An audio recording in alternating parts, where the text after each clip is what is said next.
And we're live! We're back for episode 16. It's been 2 weeks since everything went down with the fun things in the river. We're gonna drown. Yep, that is... I mean, it's an outcome potential. Right. So yes, hello and welcome to Ready Play Go, the place where streamers, weirdos and nerds get together and play TTRPGs. I've said that 16 times and I still have to read it off my screen. Welcome to episode 16 of Alien Entrapment. We're joined by our entire cast once again of Dr. Ryan, Haberdactor, Outermost Ghost, and Avery Connors. I am Chrissy C90, your game mother. Last episode, just for the catch up, the crew made it to Argos. They ran into some issues with Martha as they kind of drop shipped in, using. Did you ever name your? I mean, it just ain't Martin now. Like, no, it wasn't. But they dropped into the atmosphere of Argos using the gyrocar, as JMA took the Martha back out into orbit. Not necessarily how Tavin would have, but we don't know what's happened up there. But they have lost communication with Martha. They made it to kind of the canopy of this jungle, marsh, swamp, planet, moon thing,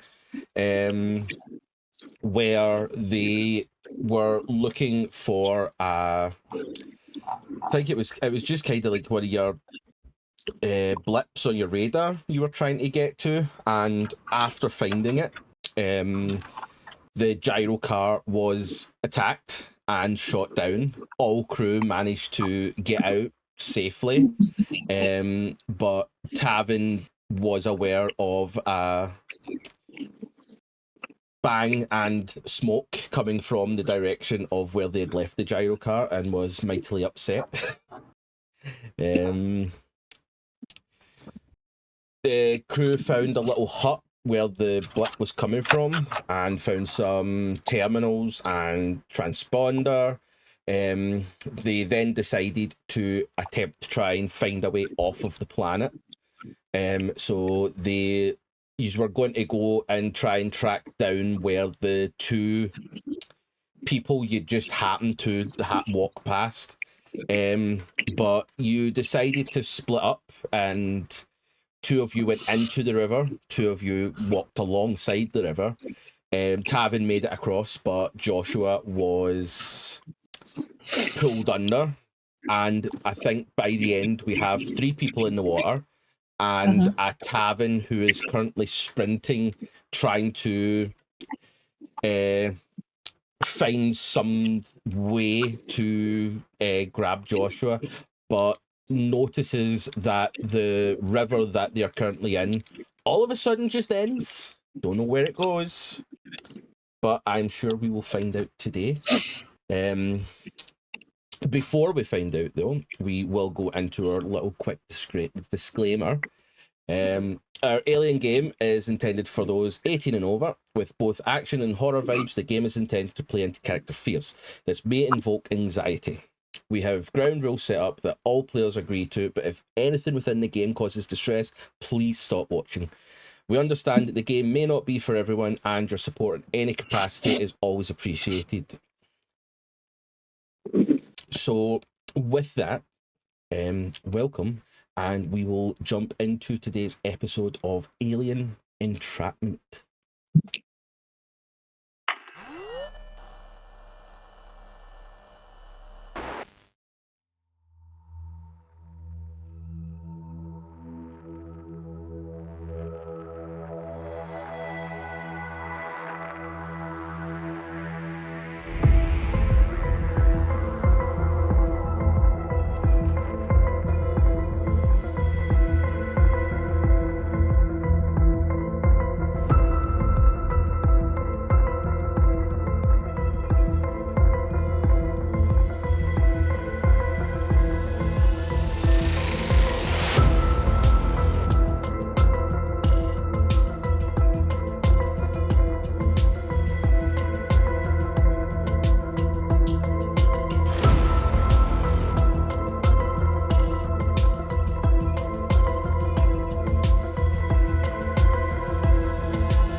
And we are back. So, we begin today's episode. Tavin, you have run alongside the river. You see Joshua is currently still kind of dipping under the surface of the water and then popping back out, dipping under. You have not seen Andrea come to the surface for kind of like 30 seconds. Carrigan has got herself above the surface and has shot something, which you cannot see anything around.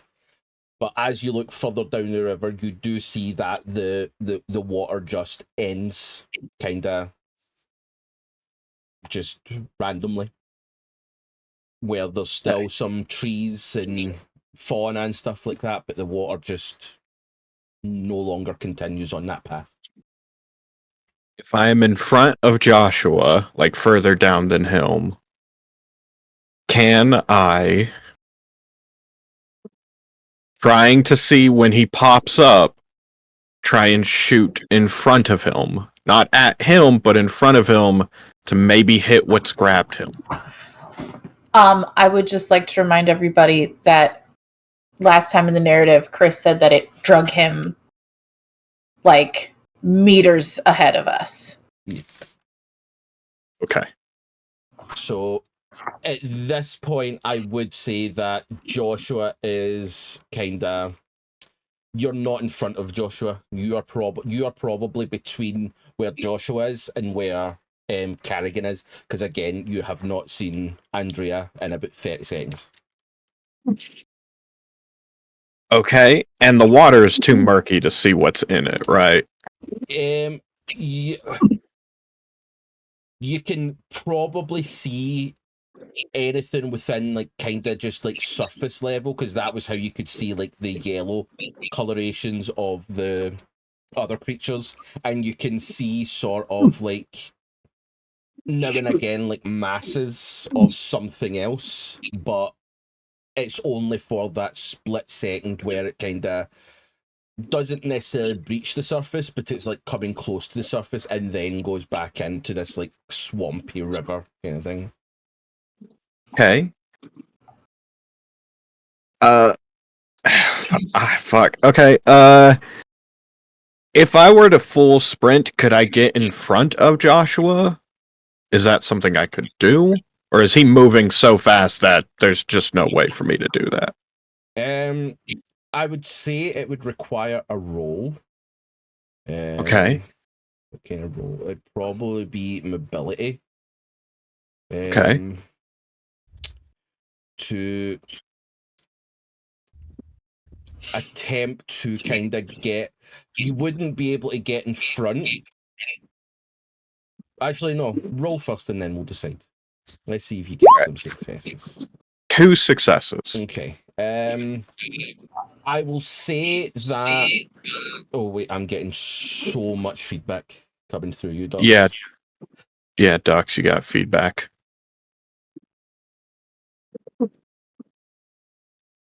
It sounds as if it's like something's coming through the mic or your monitor. But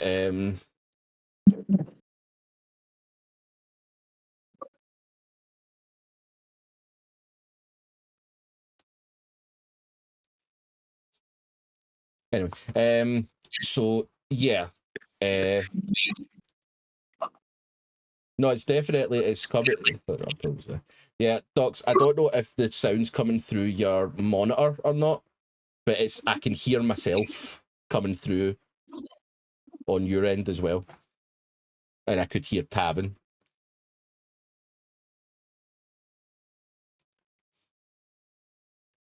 Which is strange. Right. But yeah, with 2 successes, I will say that you're able to get alongside Joshua. And you can keep pace with Joshua. Okay. Is there ever any looking in front before the water just stops, are there any rock outcroppings? Are there any anything that like sticks out into the water? Yeah, I would say that there's like a couple of rocks and there's a fallen tree that kind of extends somewhat across the water. Okay. Then can I... Does it extend far enough that I could reach or try and reach for Joshua? I would say it would be a difficult roll, but it is possible.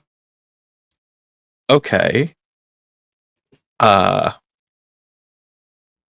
Could I use my talent that I don't use a whole lot called Hidden Stash, where I can basically just pull an item out of my ass if you allow it, to just have a rope?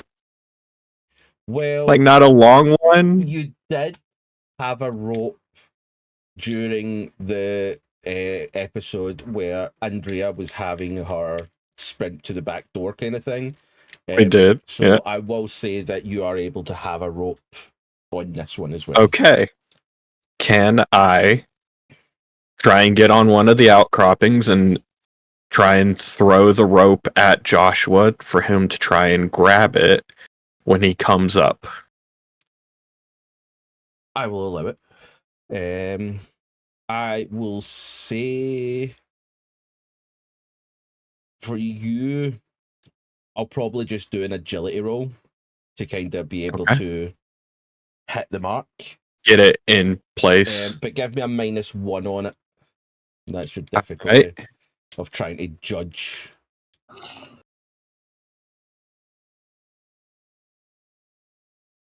Okay.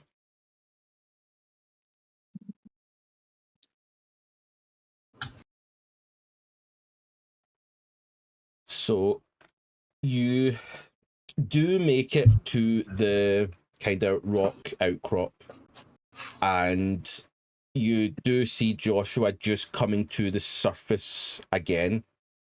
And as you go to throw, you do see in front of Joshua, which kind of startles you.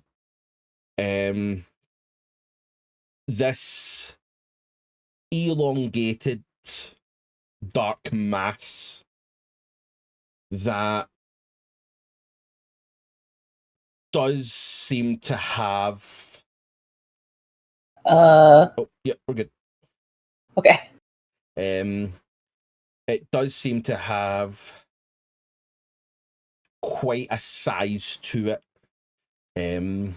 You can, just in that flash of seeing this kind of long, like glossy body, this creature seems 1 to 2 meters long, and it causes you to kind of not quite hit your mark with the rope. Well, if that's out of the place, and if I can see the thing at this point, can I try and shoot it, since I have clearly fucked up with the rope and it's easy to tell, but if I can see it now, can I try and shoot it? I will say that using the rope, you would have had to have put your gun away to kind of throw the rope out. Yeah. So what I'll say is, as you pull your gun out now, Joshua will go past you again. And while that goes on, we will flash to Carrigan, who is... Carrigan, you're still, like, not firm-footed because of everything that's just happened. But yeah, my plan was basically getting in the water, was that I can swim with the current faster than I could run. okay, that's easily done. You just sort of let the current take you and kind of add to it. Yeah. What are you looking to do with this? If I can catch up to Andrea, I'm going to shoot her river monster. Okay. Give me an observation roll with a -2.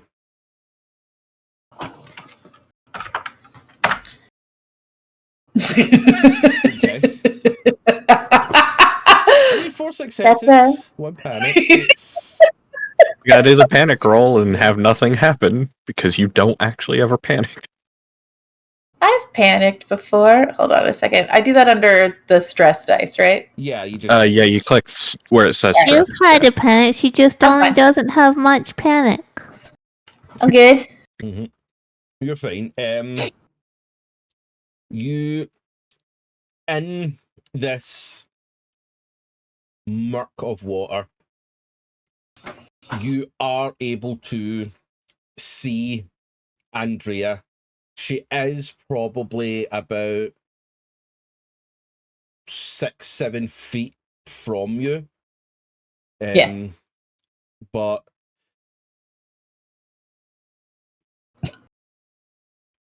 are you just wanting to shoot in? And or are you... I'm wanting to get up on her river monster to shoot it point blank like I did mine. Okay, give me an agility roll. Or a mobility, sorry. But the agility is better. Well, it adds. Well, that was fine. Yeah. Okay. Well, that was fine. Okay, so 2 successes, 1 panic. Still keeping it cool. With 2 successes and your observation, you're able to locate what I say you'd believe, but of anything that's in here, it's Andrea, and you are able to get up to Andrea rather quickly. All right. So then I would like to basically feel what is not human flesh and just pop, pop. Okay. So you're sticking your hand in the water towards these things? Uh-huh. I mean, I'm already in the water. Okay. Give me your short range or your wet Ranged combat? Yeah. Well, no, this would be short range now because you're up. Okay. So you want me to do close combat? Close combat, sorry. Okay. I thought, okay, well, I'll do it. 3 successes. Okay. Yeah. You're able to feel in and you are able to find something that doesn't feel like human flesh. This has almost like a hardened shell feel. Gross. However, do I need to roll?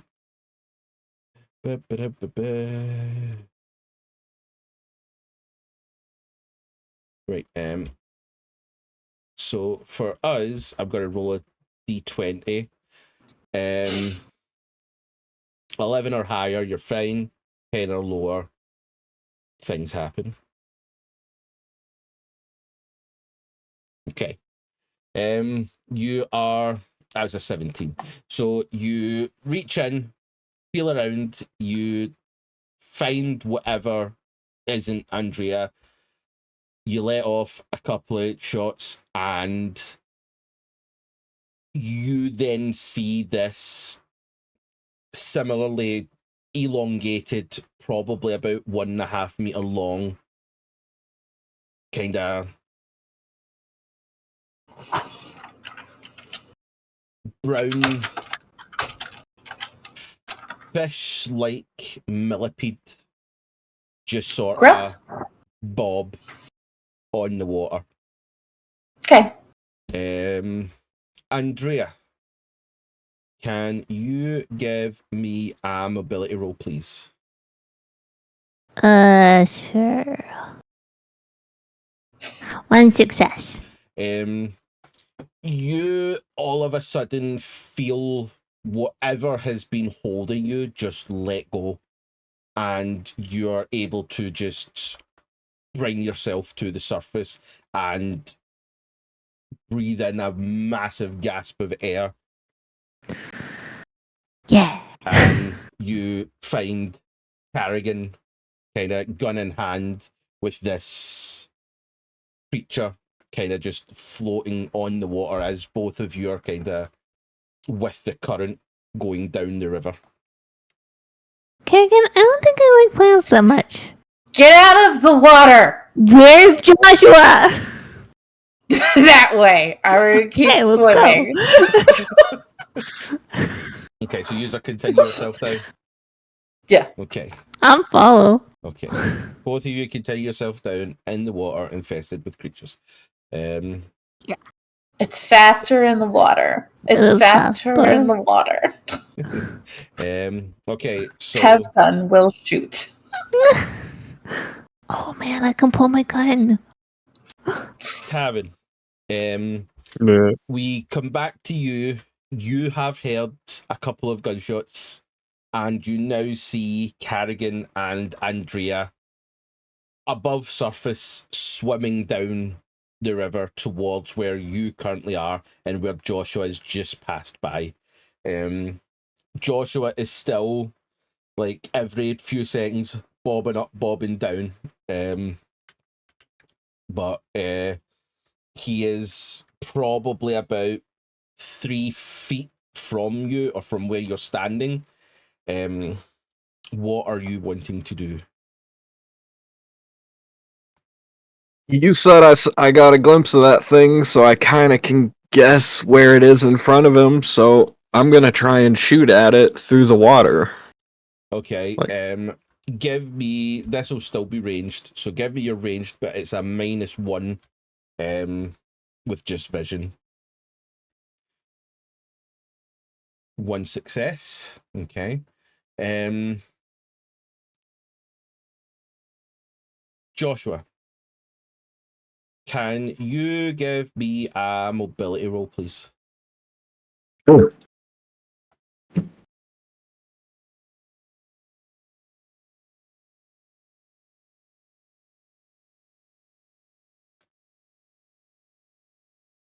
Okay, 1 success, 1 panic.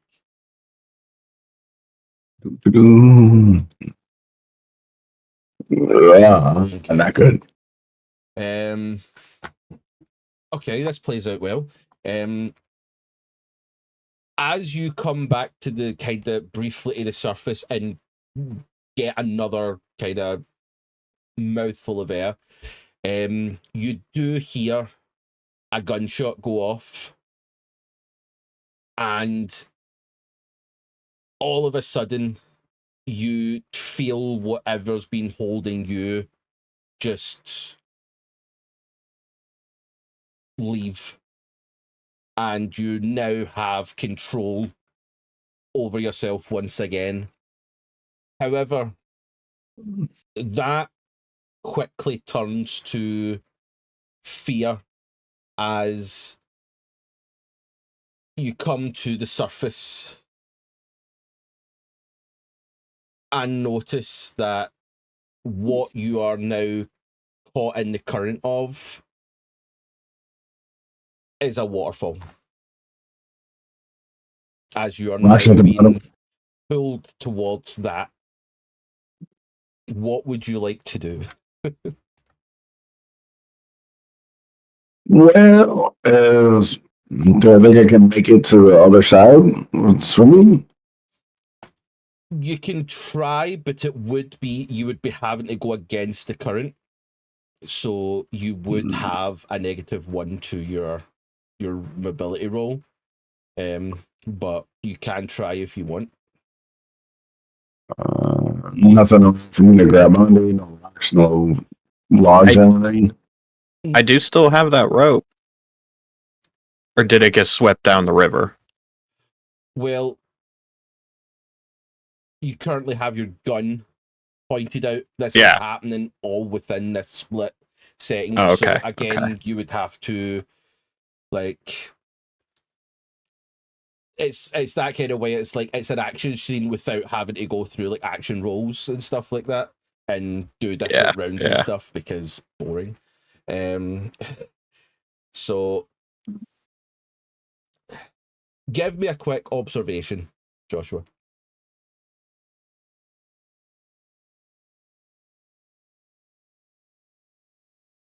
Okay. Great. So, okay. Oh. You're keeping it together. You do not see anything within kind of reach that you could grab onto or that you feel you could get to. All that there is you've got the banks on either side, which again you could swim to, but you would be against the current. Yeah, I mean, short of going over the falls, I'll try and swim. Okay. Give me a mobility with -1. Mobility -1.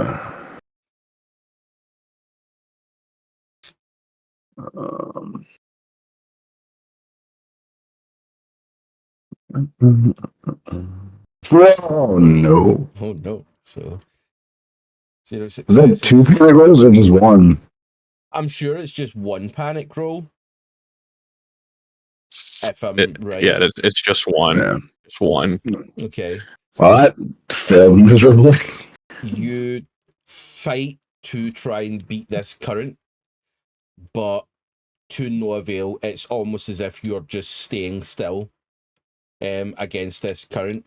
I will say with that though, and with the attempt, Tavin, Joshua does briefly give you a window where he is currently not moving. He's still, I feel like he's not within hand or arm's reach of you, but he has given you an opportunity to use the rope. Okay, then I want to try throwing the rope at him so he can grab it. There's no difficulty in this one because you can see what is kind of what your hope is. Which roll is it again? I think it was just agility. Yep. Yeah. Okay. 2 successes. Okay.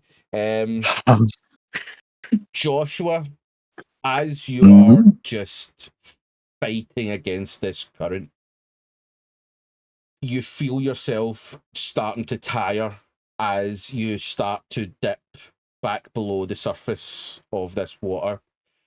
And then you feel a splash and something hit your shoulder. Yeah, grab my shoulder, obviously. Yeah. As you reach out and grab, you will feel that it is a rope that is currently there. And as you kind of grab hold of it, you feel yourself stop going with the current.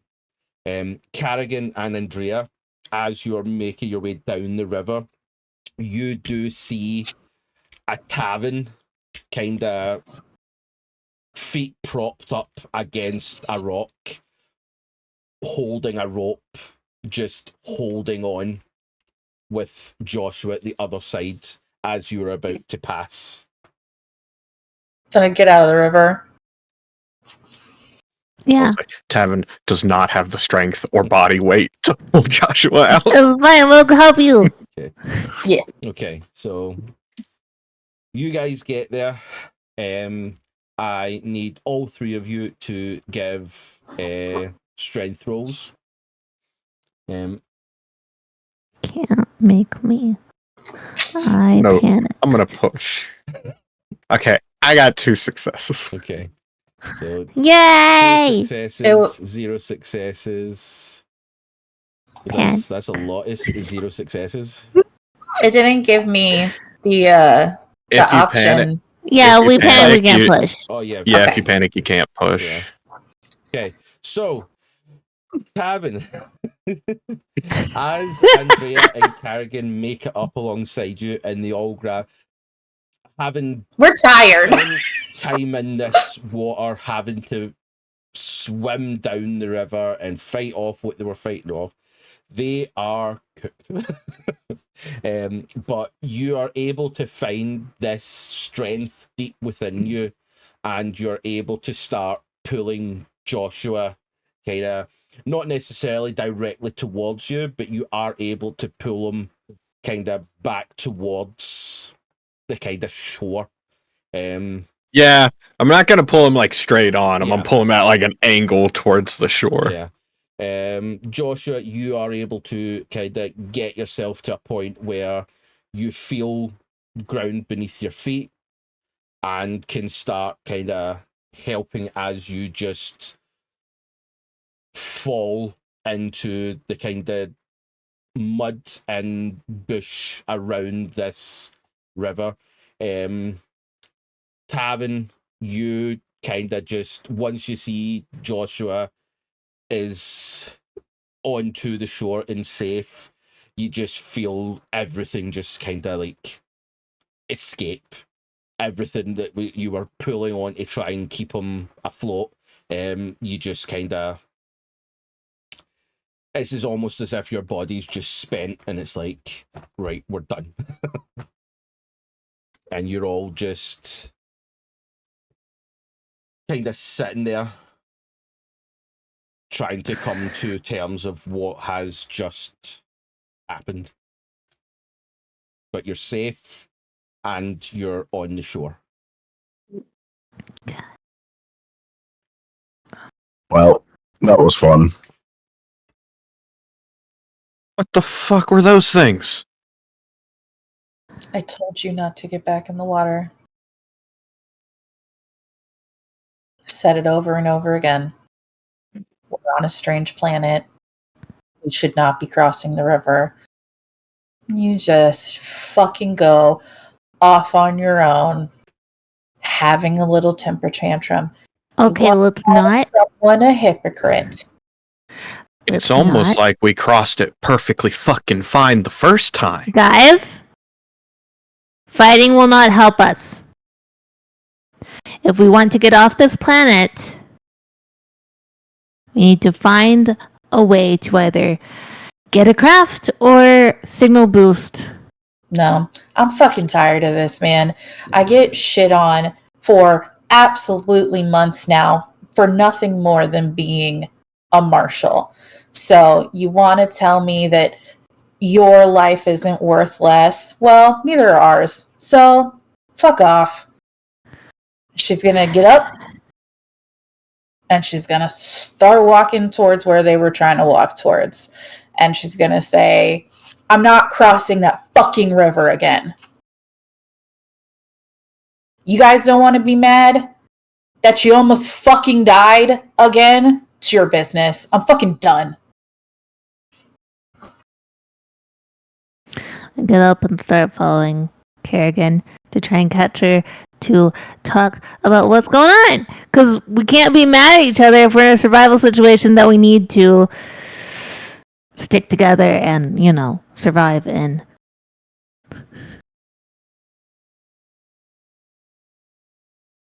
I'm just gonna get up and start walking.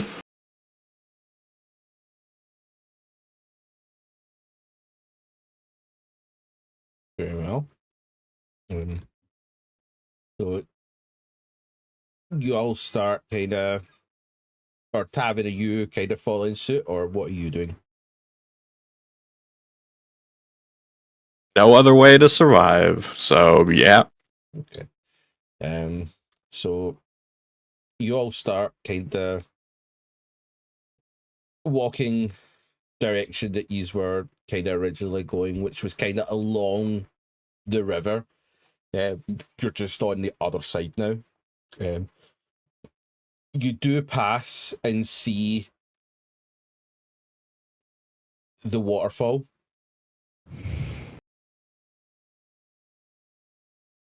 How big was it? Hmm? How big was the waterfall? Give me an Please tell me it's observation like roll. 5. It's just like a 5-foot drop. 2.5 feet. Well, after all, panic looking at a waterfall. Okay. Yep. It is. Okay. As you look over the edge, you do feel this tremble within your hands as you see the magnitude of this waterfall, which was roughly about 30 meters with just jagged rock all through the bottom. And with that, you are able to surmise that you can't continue alongside this river. You will have to kind of follow this cliff edge round to try and find a way down, if that's how you want to go.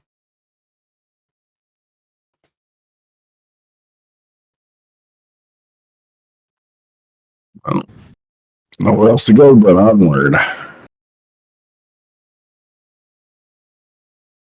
Very well. So yes. So Carrigan, Yeah. you are currently leading the pack. Andrea Sure. has kind of caught up with you as you're walking. Kind of not directly along this cliff edge, like in a safe manner. You're kind of making your way through, kind of like having to push through branches and foliage and stuff like that, but you are able to continue your journey. And you are able to catch up, Andrea. Hey. It's not about being mad. No. No, we have to survive, Carrigan. Every time that we are in a survival situation where something goes fucking wrong, it's not me. It's not. But you've had a reaction, which then pushes people away.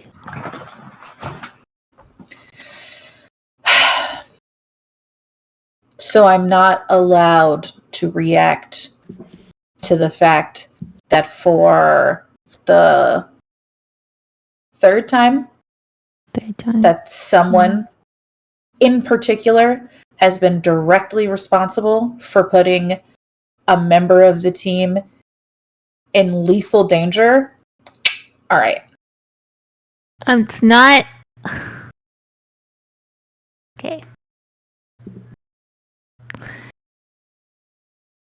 I'm not saying you shouldn't react. I'm saying that we need to stick together for a survival.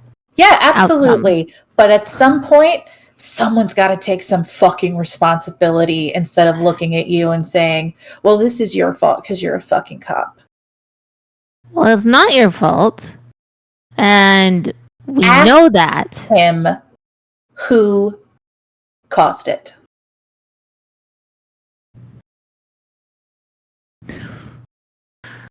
This isn't going to help us survive.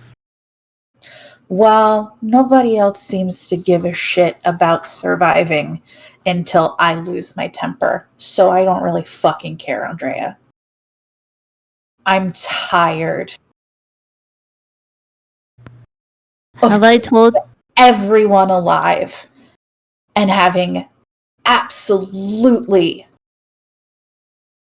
not even the base level of fucking respect from anyone except for practically you and occasionally Joshua, being told that I need to fucking calm down. I don't need to fucking calm down. I have never been in this much direct danger in my entire fucking career from crewmates. Yeah, same. I can't argue with you there. That's just true.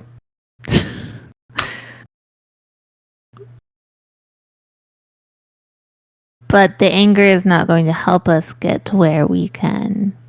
Well, the anger Makes is not going anywhere right now, so everybody's just going to have to live with it. Fine. Fine. Thank you for killing the thing that had me. Yeah, of course. I wasn't. You are not the person that's going to leave anyone. I know that. Yeah. I'm just saying Yeah. thanks. Yeah. And then, whatever. Everybody's relationship is between them. I'm.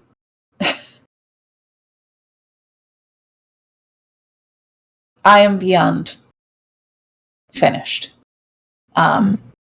So.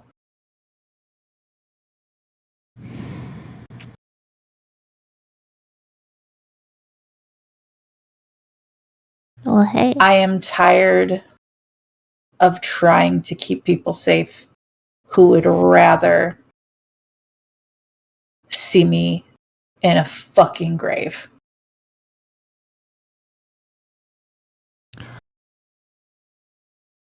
Who do you think would rather see you in a grave? Tavin.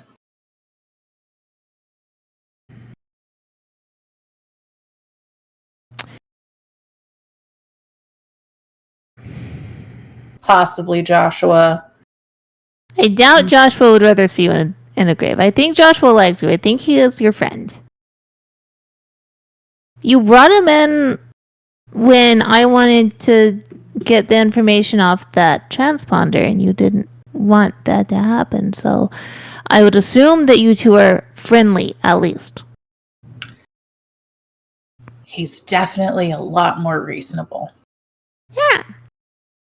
So you can trust him enough. No. That's just okay. He also contributed to helping save both of our lives when we were in space. He kept us together so that when we could grab onto the portion of the derelict, that we wouldn't float away.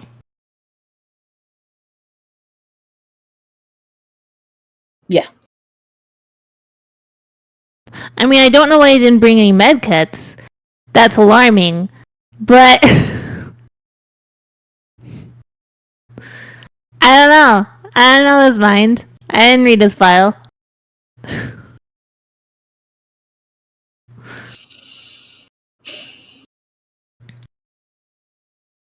I just want to get off this planet. Yeah. Still don't know why we came here.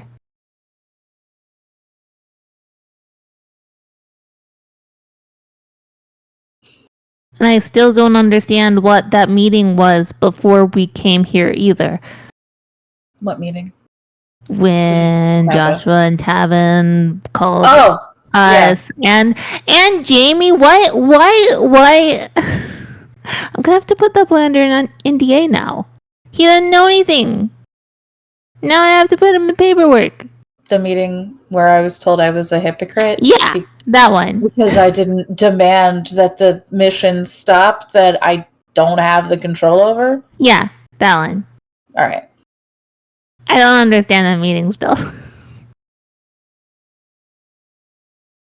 They want to go home. They don't want to complete what they were contracted to do. I can't really blame them. However, doesn't have anything to do with me. Well, hey, at least now Joshua's also almost died, so then there's even more reason for him to maybe want to figure out what's going on. But I don't know why we came here. Still don't know why we came here. I will admit that, at least on my part, being told, Harry Ford Happus, forgotten the name of the planet we're on. Argo. I guess in my mind I was hopeful that some of the people from Alba maybe got here, and now I am realizing that maybe what happened was people from Argo came and fucked up Alba. Maybe. But I don't know. Do you know what my real problem is with this whole thing? My real problem with this is that he gave excessively more shits over the loss of his fucking vehicle. than he did about when you had a heart attack or the fact that Joshua just almost was drowned and possibly eaten by an enormously large river bug. And that in our effort to try and save Joshua, we were almost also eaten by an enormous river bug. Well, to be fair, he made his dislike of me clear from the beginning, so I didn't expect anything else. Right, but yeah, Joshua, that is alarming. I am a shit person because I was trying to make sure that the people left on the first station we went to were okay, and that was somehow picking strangers over Tavin and setting the value of their lives. I don't know. I'm not his. Tavin. I can't tell you what he's thinking. You have as much information on him as I do.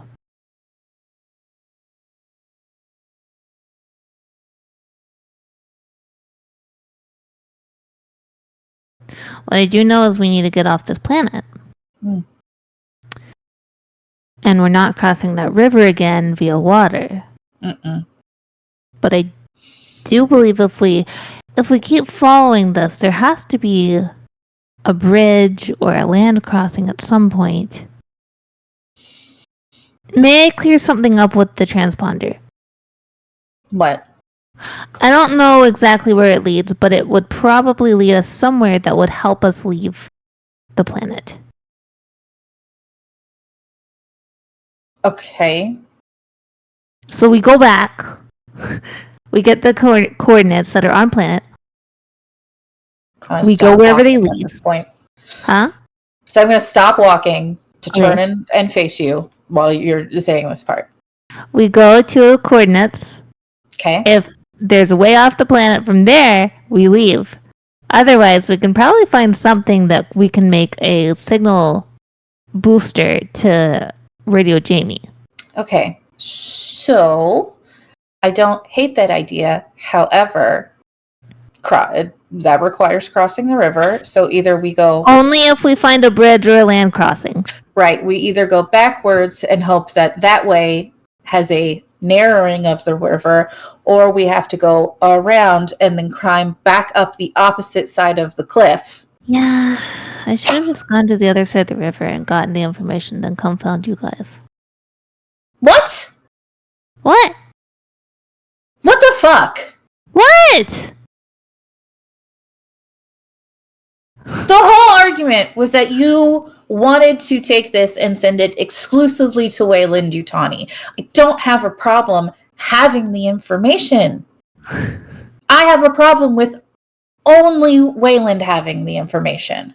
What?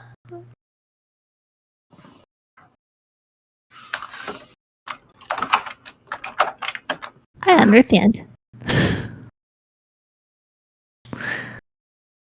This is technically above my pay grade.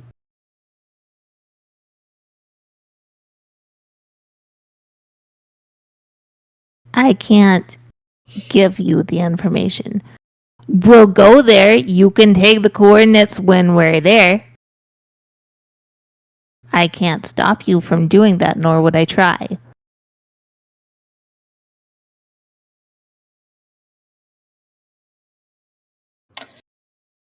Okay, so then you understand that I cannot allow you to take the coordinates and give them only to Weyland-Yutani and then destroy them.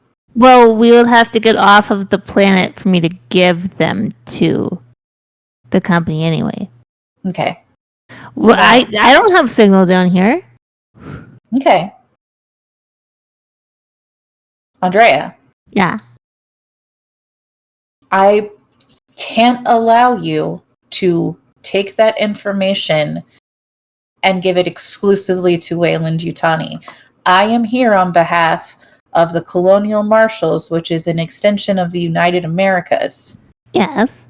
If that is information that would be fit for me to pass on in my duty as a Colonial Marshal Yes. to my superiors, I have to do that. If I allow you to keep that secret and do it in front of me, I am in dereliction of my duty as an officer for the United Americas. I understand. Okay. Shared information is one thing.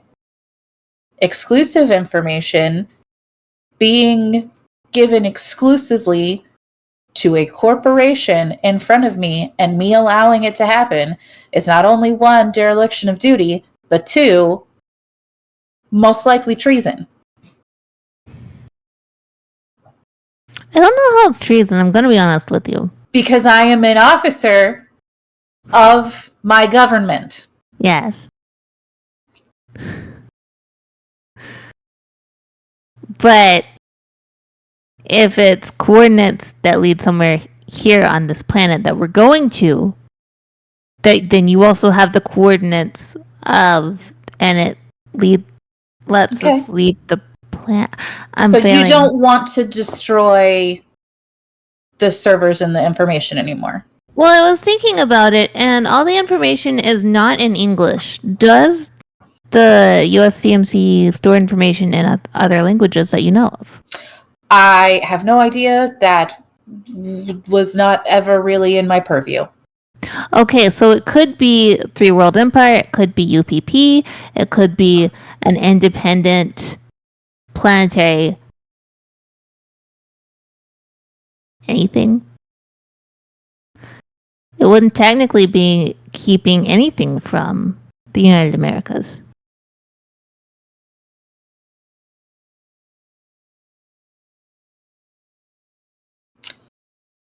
Are you trying to logic loophole me? No, I'm trying to be honest. Look, there wasn't much to do when I was underwater. I had to think about things.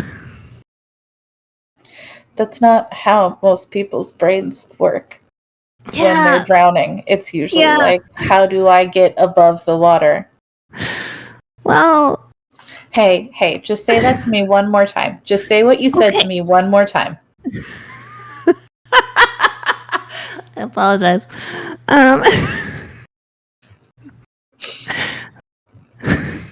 We're stopped.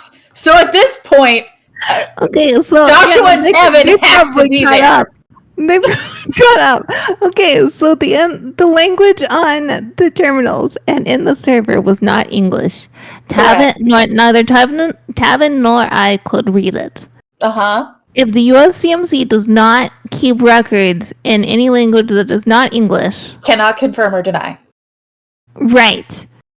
But it is most likely an installation of either the Three World Empire or UPP, but it could also be an independent planetary colony, which means that for the security of the United Americas, they probably shouldn't have the coordinates anyway. And you can take the coordinates when we get there, so it really isn't keeping anything from them. I was loaned to this mission to be oversight, essentially, for Wayland Yutani. It was interesting that they wanted an officer, a colonial marshal, in the first place. Yeah. So I was loaned. If I go, oh, I didn't see that. Oh, it was in a different language. Can't be interesting to my government that I am an officer of. Are you not listening to the part where you then get the coordinates anyway? That's fine. My concern is you trying to loop me around into thinking that if I didn't, it would just be fine because it wasn't in English. No, I'm saying that not giving them the information is fine because they're not part of the United Americas. If that's your concern. What? Habba is confused. If you're concerned, okay, let me explain this out of character. If your concern is that we're kill. The funny thing is that Ghosty and I discussed this. We discussed part of this, and then I was like, wait a minute. So the United Americas, right? Yeah. That's North and South America combined. And Yes. a huge government. Yeah. And they are against the Three World Empire Right. and the United, what is it? The Union of Progressive Peoples, or is it the United Progressive Peoples? One of the two. That's Anyway. Russia, China, right? Well, originally Russia, Germany, and I think Spain. But I think China joined them eventually. Okay. So, depending on the alphabet, it could be any number of languages, which means it could be one of the other governments, which the United Americas is against. So United Americas would still get the information, but the enemy government would not. Game Mother. Yes. Was it in what is the name of our letter set? I don't remember. I know the other ones like Cyrillic and Arabic. and all of that. Arabic. What is English? What is it? Because ours isn't just Latin script alphabet. Yeah. Was it Latin script alphabet, which covers like all the Romantics and a bunch of And the Germanics. yeah, or was it characters? You just didn't understand it. Well, I know that, Yeah. but Well, no, but alphabet, was it like our alphabet? No, it was the Euro alphabet. Like it was the the we English go. alphabet. Like it was just a scripture that you could not read. I never Okay. went that deep into it. Sweet. so it could be the alphabet for anything. So it could be Cyrillic, it could be Right, but I would think that you would have a base understanding of what like Cyrillic or Japanese or something like that looked like. one would think. So either it's something that's encrypted in a code-like language, or it is a language that we have possibly not encountered. Either way, if we can be on agreement that whatever information is gleaned from it, I can share, and that we're not wiping servers because that seems dangerous with the unknown status of what is happening on this planet, then we can agree to that. What I cannot agree to is you taking the information exclusively, and I cannot agree to you destroying the servers.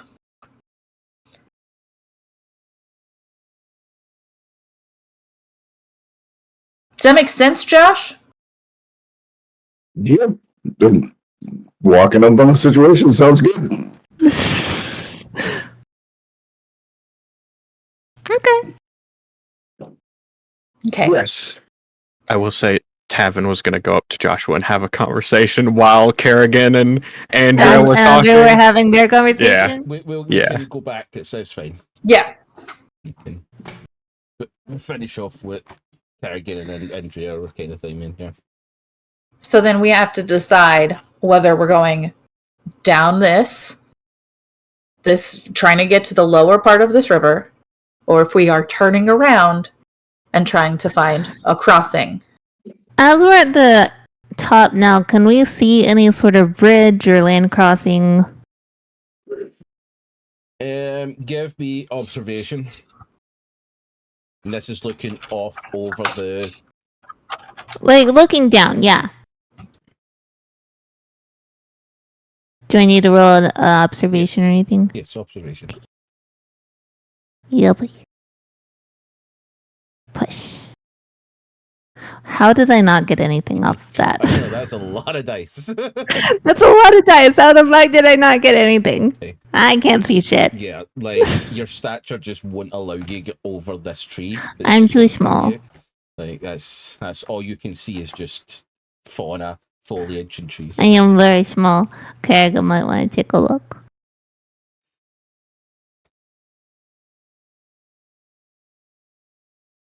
Yeah! Okay. Carrigan, I got eyeballs. as you look off in this direction, you do not see anything that would allow you to cross, but you do see what looks to be a small settlement kind of just beyond the cliff. And before we deal with that, Yeah. we'll go to Joshua and Tavin, who are currently walking about 10 feet behind before you had stopped. So there was enough gap to be able to speak without crossing over. Tavin's just gonna like catch up to Joshua and then just say, "I'm really sorry, man. What? Fucking river things, you know." You had to cross the river. I wasn't gonna let you go alone. Like, I didn't think it was a smart idea to go back in the river, but I'm not gonna let you go alone. In case that happened.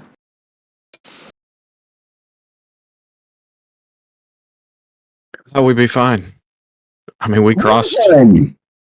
Huh? I just got moved down a little bit. We're fine. Okay. Well, I will reach into my coat and pull out a really dented flask and offer him a drink if he wants it. It is very cheap whiskey that could probably pull paint off. Whiskey. The best kind.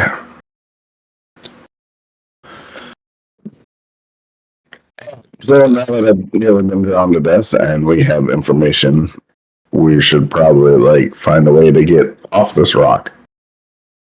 Yep.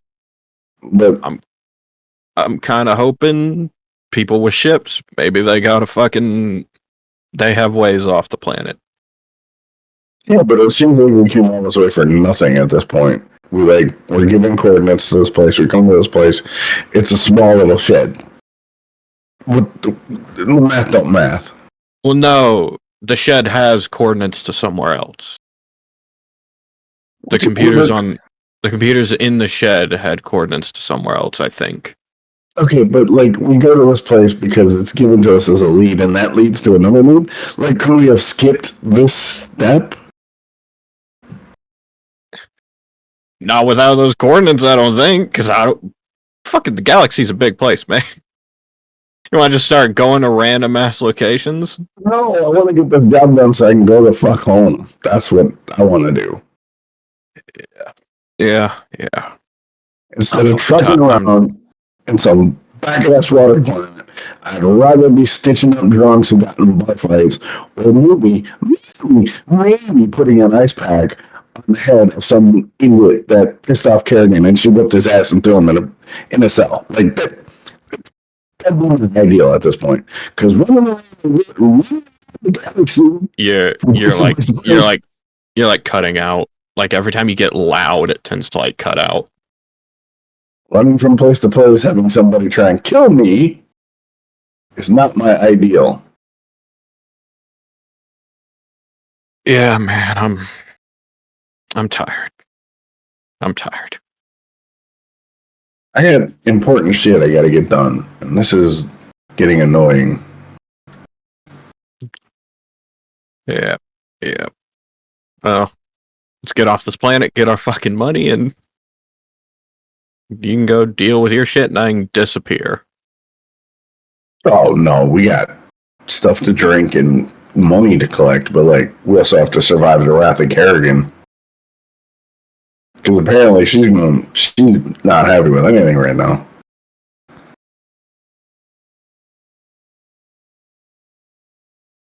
I don't know how to make it better. I've given up on that.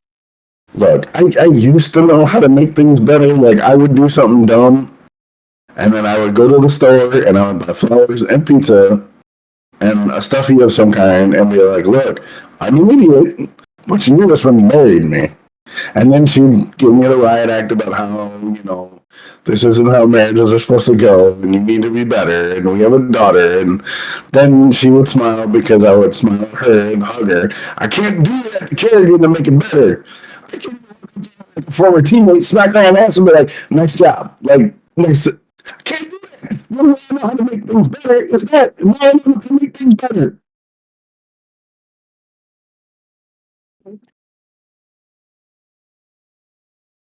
Sorry, I'm So trying now- not to laugh because I can't understand you.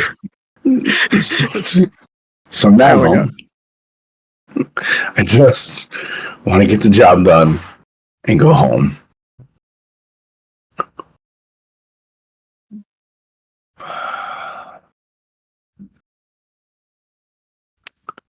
But anyway, thanks for the save.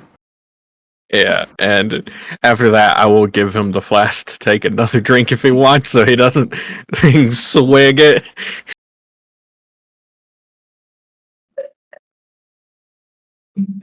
And then I guess Yeah. that's when we would As join the others. you kind of then continue up, Carrigan and Andrea have kind of just stopped abruptly, and you hear basically all of the conversation from when they stopped, because they were only like 10 feet in front of you, so like you caught up very quickly once they had stopped.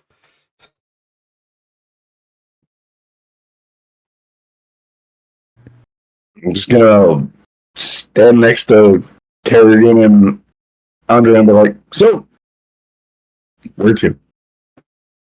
And Carrigan, that is where you and Andrea would have kind of looked over, and you Yeah. would have noticed the kind of settlement with what looks to be a couple of like streams of like smoke from like potential fires or something like that, like campfires, not Oh, a great. blaze. Okay.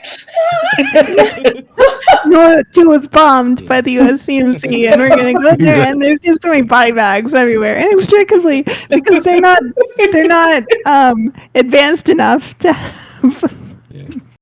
They've only ever got that far. Put them in the body bag. So- Right, we'll wait now. Yeah.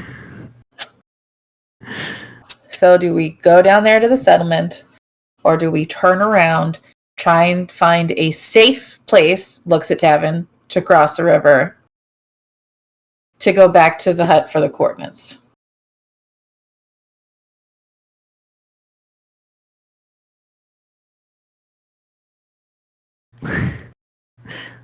We pass any bridges, Game Mother?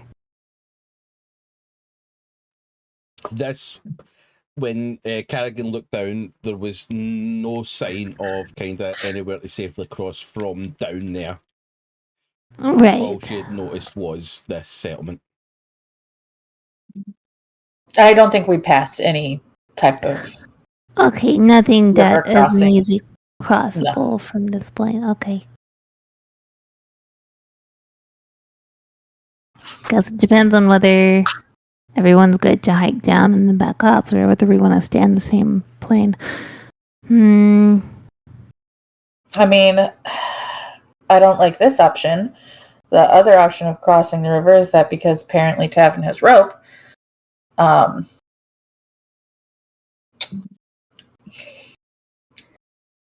is try to configure some type of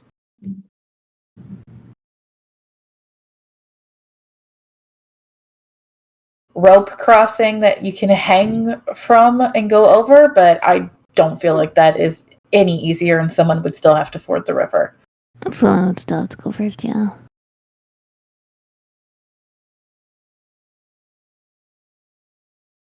And I doubt anybody's going to volunteer for that. It's just a river. I can go back in it if we have It's to. just a river! We did almost die, possibly. I can't fucking deal. Look, it's not that deep. It's just a river. We get it done, we go home. You guys are unfucking believable. I am not getting back in that fucking water. Well, you said we're just going to have to ford the river, possibly. I volunteers tribute. No, because then when something inevitably pulls you back down, what do you expect? We're going to have to go in after you again.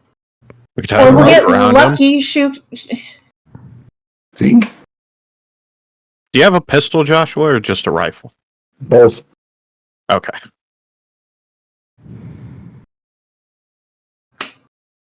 Look, I'm trying to solve the problem so I can fix it, so we can finish the job and get paid. Kerrigan, I think he is big enough to handle himself if he wants to do this. No, that's I not. don't want to do it. But if Then we don't must do it! Then I'll we do go it. back and we try and find a crossing. But then we lose time. Yeah, but we keep limbs and lives. Look, I'm just trying to help. That's all I'm saying. I'm just trying to take the path of least resistance so that we can all go home.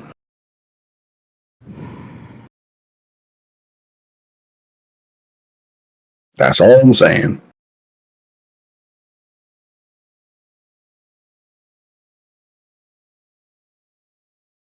Again, we go back the way we came or we go down to the settlement. Which one are we doing? Andrea, which one do you Back the way want? we came. Joshua.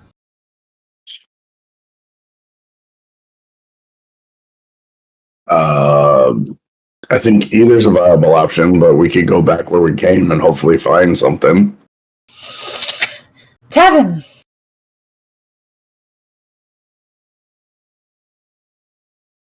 Looking at the cliff, you said 300 meters? No, 30. Or 30 meters. 30. 30. Okay. I was gonna say, this entire time I've been imagining a 300. Yeah. This entire time I'm like, there's no fucking way we can climb that. The fuck y'all talking about? Okay. Okay. For us Imperial folks, 100 feet. Yeah. Yeah. Okay. Yeah, you're not having to scale Everest to get to the settlement. Do not worry. What if we wanted to? I mean, don't tempt me to add things. Evan will just say, I don't care.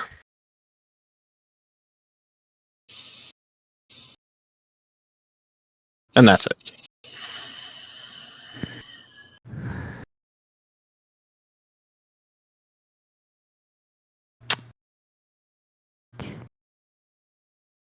Kerrigan?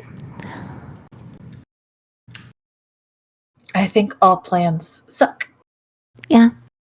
Agreed.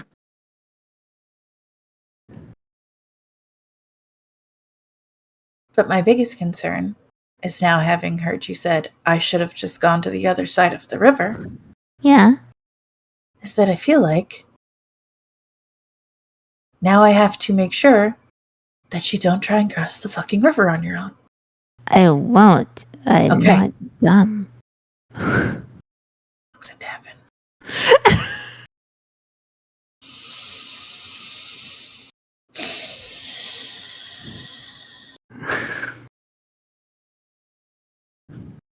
I'm not making decisions you will anymore. be interrupted by what sounds like the screech of a bird as you now begin to see the sun slowly setting behind. Ah, fuck that settlement. Settlement? Really? Settlement it is. Okay. Listen, the game mother says it's getting dark and there's a screeching pterodactyl bird. Do you You really don't know want to it. go around? And forests get It could dark be at an night. ostrich. You can kill it. It's probably just a giant pigeon. You also don't know what's in the settlement. We have no idea what's in the settlement. I think that I would rather, me personally, take something that has organized into a settlement rather than creatures. Unknown creatures in a jungle. But that's just me. I've only had Okay. to face safety trainings for survival situations, so I will default to those of you who've had more. Joshua, would you rather go to the settlement and take the chances there, or traipse through the jungle at night? Well, the settlement obviously is potentially less dangerous because people are easier to kill than creatures.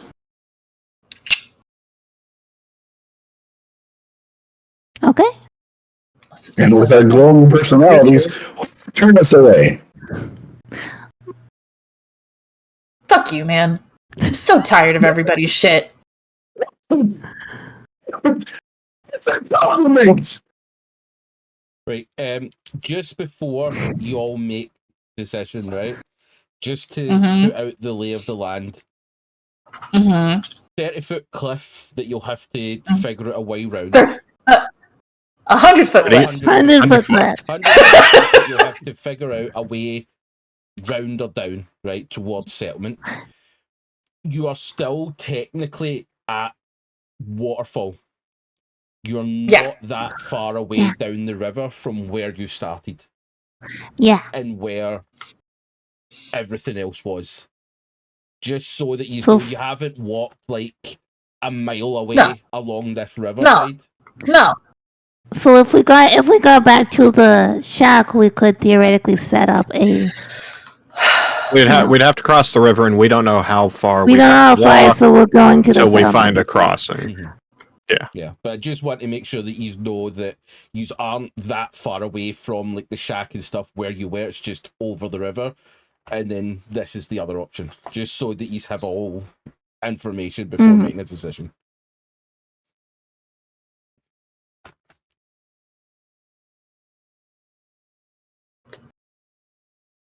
I'm not making fucking decisions for the group. Look, we said settlement. We're going settlement, aren't we? Yeah. Well, Yeah. I said settlement. You said down. settlement. Joshua Nobody said seems settlement. to like that idea. No problem with the settlement. I'm looking for a way down the mountain right now. The two of you are the only two that have a more extensive survival training, so we should default to your expertise. Then I make a comment about how we're a lovely personable group, and Carrigan's like, fucking man, and I'm like, oh shit, I tried.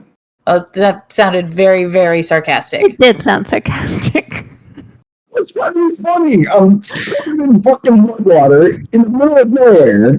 It's getting dark and there's a pterodactyl up there. Seems like I was trying to make a joke. It does, but it did sound sarcastic. It did kind of sound like you were saying that none of us were likable people, which is possibly true to a lot of people, but you know. I haven't taken a survey. Okay. We saw people walk past us. There has to be, I'm assuming, human people, right? Yeah? Yeah. Those are the only There are people I human know. people. Walk past us with buckets, if memory serves. So there's got to be a semi-reasonable way down. Or, as my internal voice told me, we're not that far from where we crossed in the first place towards the coordinates. So is this a situation where we could do both? Could we go back a little bit, go a little bit down from where we started, and see if there is a more narrow place or a fucking fallen tree?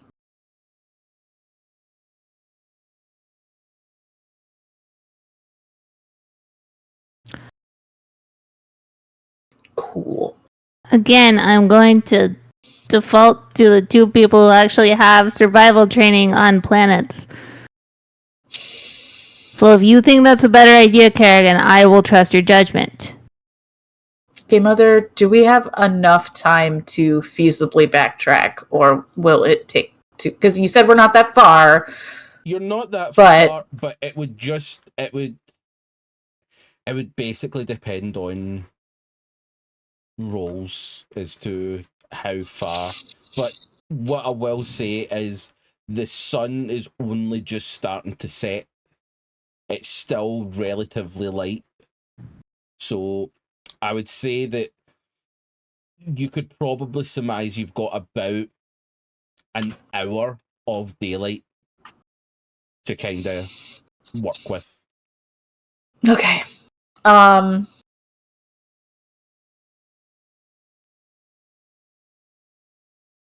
Maybe it's worth trying to backtrack then. Okay. Sure. Let's go. All right. Oh, here we go. Okay. So you are going back the way you had originally came from. Yep. Okay. Okay. You start heading back. Eaten by a pterodactyl. As you do kind of get back to roughly where you had originally crossed, you do hear a screech again. It sounds distant, but it's just being carried by the kind of the trees in the jungle. But you are able to make it back to the original location. Are you wanting to continue down, or? Yeah, at least a little bit. See if we can see whether the river narrows or widens Okay. is a thing. And then if there's any possible passable. No, that's Or good. if it gets more shallow. Give me observation. Everyone or just Carrigan? Oh, never mind. It doesn't matter. Yeah. 5 minutes further down the river, a totally easily passable place with no water. Never would have had to do anything. You see this brick bridge that has everything. Even has a Starbucks next to it. Fucking everywhere. No, I would say that you're probably about 20 minutes walking at a reasonable pace until you get to a section of the river where it's not like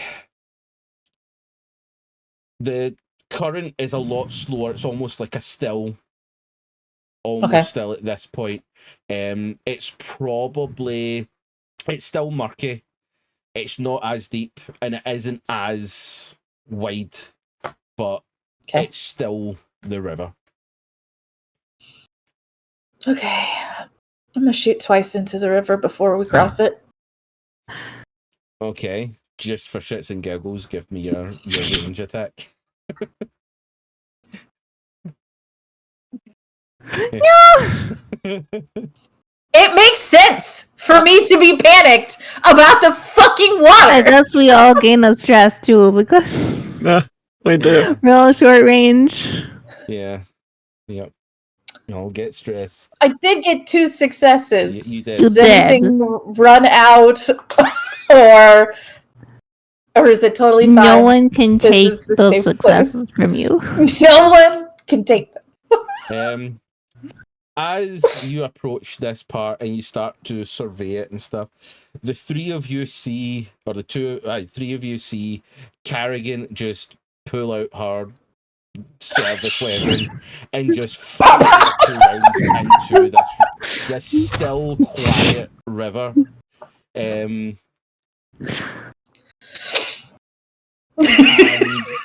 at that moment, your Carrigan, your nervous twitch begins as the surrounding jungle where you could hear cicadas and little things, everything goes silent. Eerily silent. Yeah. But nothing comes out. I'm gonna look at my watch after this happening. Goes, time of death, 1,900 hours. Good job, Carrigan.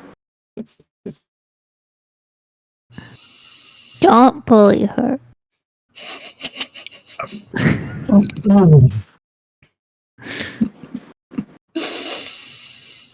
All right. Hey, do you want a nap really? No. Okay. No.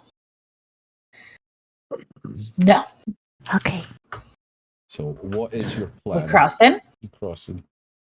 We're going. Mm-hmm. Okay. I swear on the universe, Chris. You better let us just fucking cross this river, man. We're not gonna have to roll d20s again. Are you all going through one at a time, or are you going through as a group, as a unit? Probably safer to go as a unit. Yeah. As you all begin to wade into this river, it's slowly rising up your legs, probably about just above your knee level. Andrea, up to your waist. Yeah. I'm small. It's the heavy breathing that I enjoy the most, to be honest. As you begin to cross through, the silence of the jungle still almost louder than it was. As you slowly make it to the other side of the river, the sounds of the jungle picks up again as you are now on the other side. And with that, we will take our little 10-minute break just now because it's just left 9:30. So yes, go and grab refills on your snacks and your drinks, go to the bathroom, and we will be back in about 10 minutes time, everybody. There's my button. We are back. Hope everyone has their snacks and their drinks and are ready for the next hour or so. No. So yes, jumping back in, we find ourselves on the opposite side of the river as the jungle sounds have reignited, and the sun is somewhat lower in the sky. You are getting kind of dusk. There's a lot more shadows kind of creeping through, but you're safely on the other side of the river.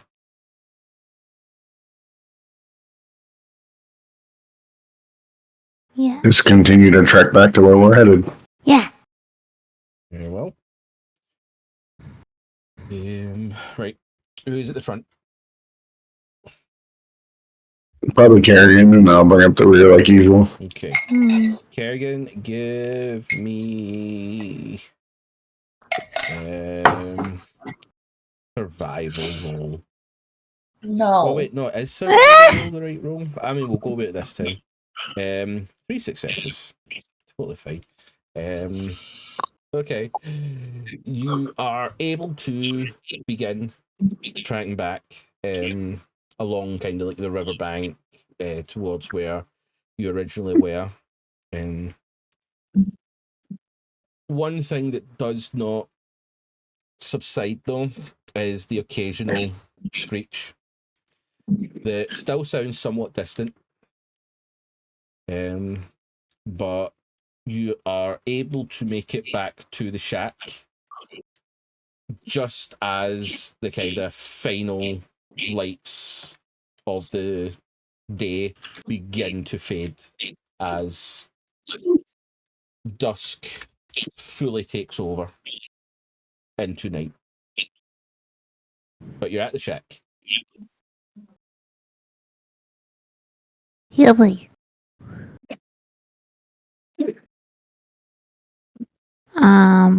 I'm gonna go and do what I'm supposed to. Okay. You enter back into the shack,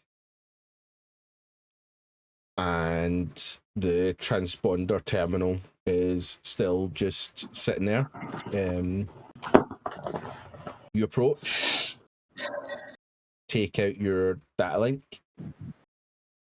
It sprouts legs and attacks. You get the code and enter it into the terminal.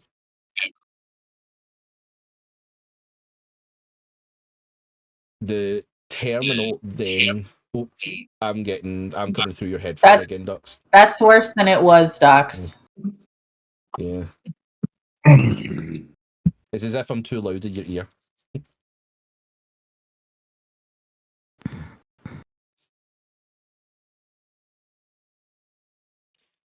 Which is it's stymieing a bit to my complex here, Terry. It's only my voice that's coming through the headsets here.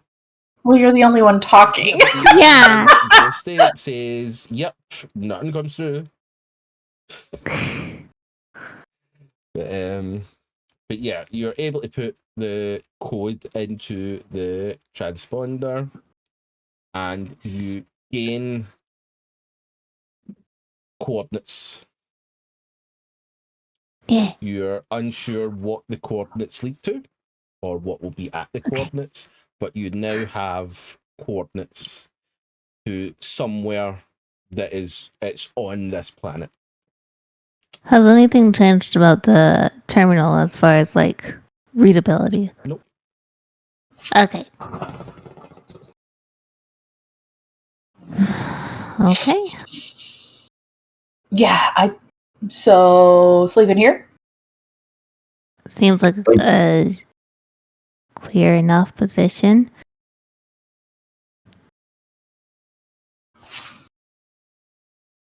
Okay. Are we doing a rotating watch sort of thing, or are we just all going to sleep? I can take third watch or first watch, whatever you want. And just not sleep. No, sleep will be good. You need sleep. Okay. So what is the total plan?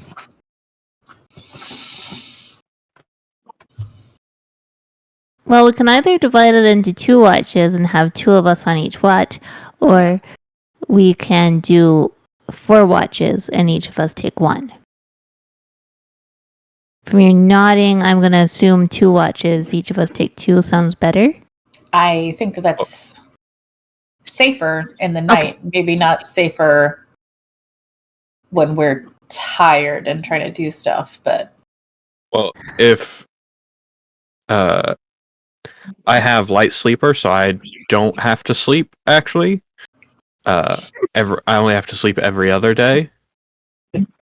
The only thing is I wouldn't get stressed, so I could just stay up if you have a nap relief. I do. Do you want one?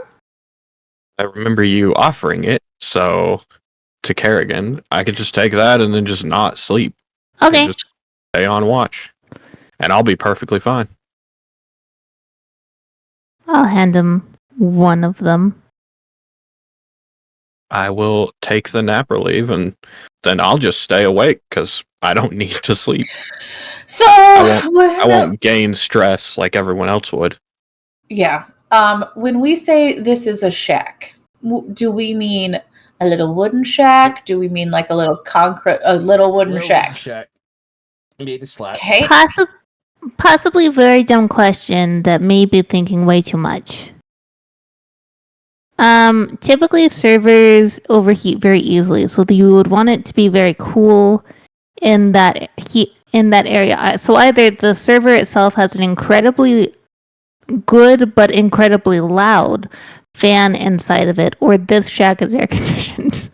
You also forget that this is a sci-fi setting where we have flying ships and AI cores, and that's what I say. I might be thinking about it too much. You're somewhat overthinking a little bit, but in the same combat, this wooden shack is not like you can see gaps in the slats and stuff like that. Yeah. So it's somewhat air conditioned, not necessarily by choice, but Yeah. it's not brand spanking new. It has been here. There's overgrowth and stuff like that. So you could probably pass by that is allowing the airflow to happen. Next question. And I know this is me definitely overthinking it, but if I didn't, I would feel like I was letting myself down. Like most doors that enter into a building from the outside, I am assuming that the door enters in. Yes. All right. I'm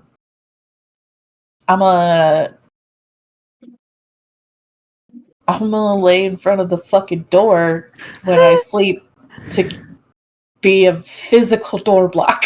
Okay. That's fair.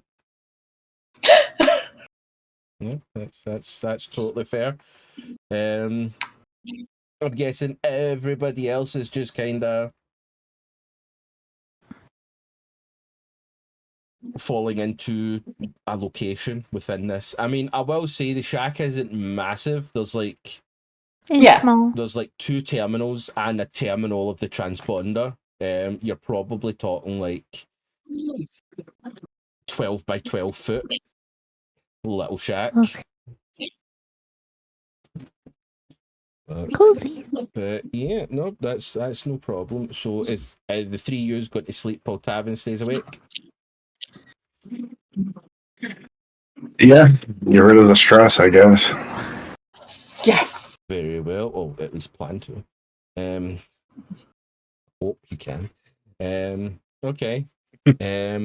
Well, as the 3 of you attempt to fall asleep, Tavin, Yes. give me a survival roll. Okay. Not observation, survival. Oh no, yeah, give me observation. Give me observation. Okay. I'm gonna push it for a success. Okay. One success. Okay. Instantly, I have stress again. I only have 6 of these left. So It's just one. I got some in my med pack. We're good. We're good. I'm just joking. We're good.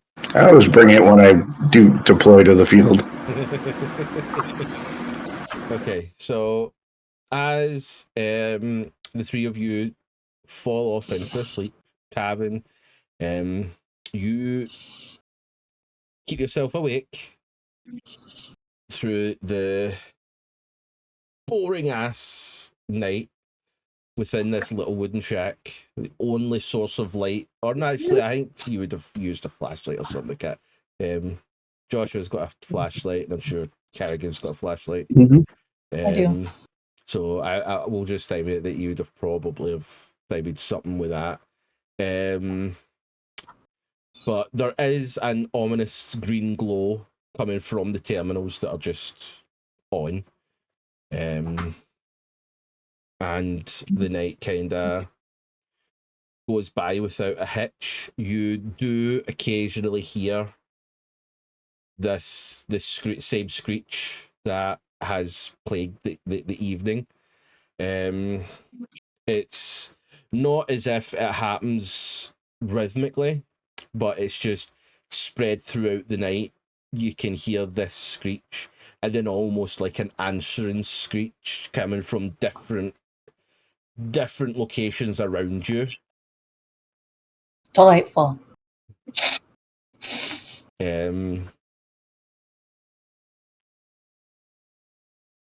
But it isn't until about a couple of hours before daylight is due to come up where you do hear a different noise. And it sounds a lot closer.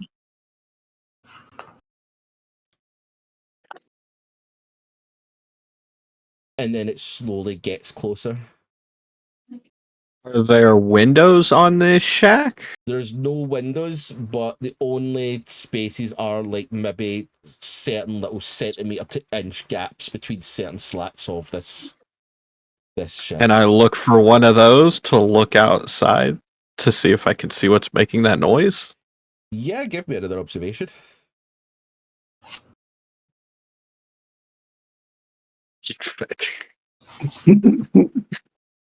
Can't see it. Yeah. You do not see anything, but with your success from kind of keeping time, you do still hear something in the foliage outside. And it's just before dawn, just after dawn. It's probably about an hour before sunup. I will go quietly wake up Joshua and say that there's something outside of the shack and I couldn't see it. Outside the shack. Yes, it's moving around, and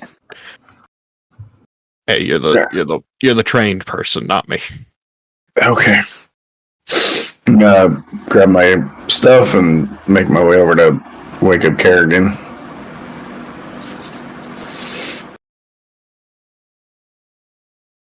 Hey, there's trouble outside.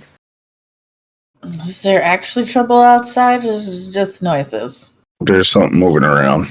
I'm gonna go take a look. I figured I'd wake you up.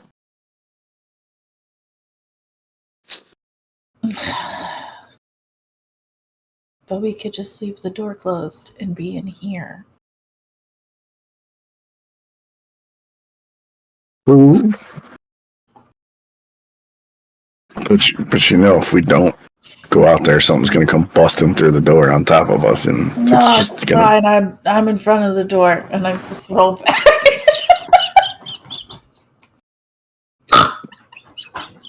Yeah.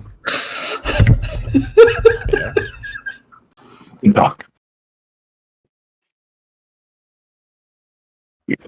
Can I, like, there's no windows, but there's like slats. Can I see anything out the slat? Give me an observation. Jesus Nada. Christ. Fuck. Your stress should be at 0. If he got enough sleep. Yeah, I would Yeah. say that if he's went to sleep as sun went down, and this is about an hour before sun up, then you easily would have got kind of like 6-7 hours, kind of no problem. Which in my mind is enough to get your stress down. That's a rest.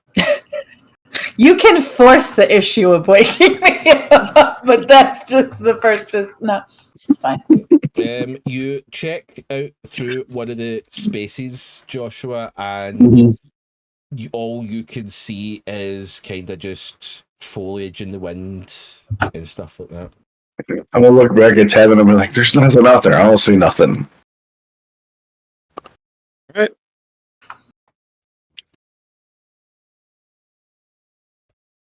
I'm gonna go and it's just a small 12 by 12 room. There's no other. No, nothing else.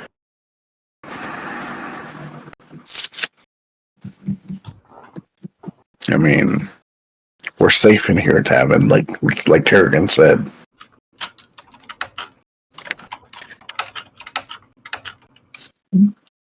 Okay. I also don't want to talk to the sun out there. Okay. I will, however, sit in a corner overlooking the door, waiting for something to come bursting through so I can shoot it. Okay. Yeah, that's fair as well. Look, I'm white, but I'm not that kind of white. Okay. Tavin, as Joshua kind of goes to the other side of the shack to kind of sit down and begins looking at the door, with your success, you do hear the same kind of movement outside.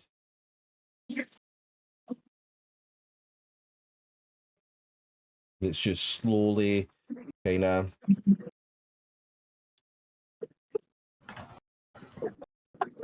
putting itself through the foliage. Kind of, you can hear the odd like twig snap and stuff like that.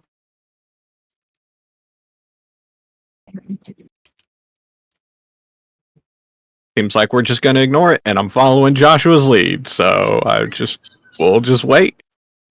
Okay. I'm not gonna move Carrigan out of the way to fucking go outside and check, and so I love that the physical block in this is that like, hey, there's something outside, and Kerrigan's like, no, it's fine, and everybody is like, I mean, I guess. Okay. the last time I made a decision, Joshua almost died. So Look, I am not awake Tavin's deferring. to be involved in this. I can't wake you up, so. It's like, no, that's nice. I'm just trying to do the thing. She says, it's fine. I'm going to go sit in the corner and shoot whatever comes through the door. I don't want to get yelled at again.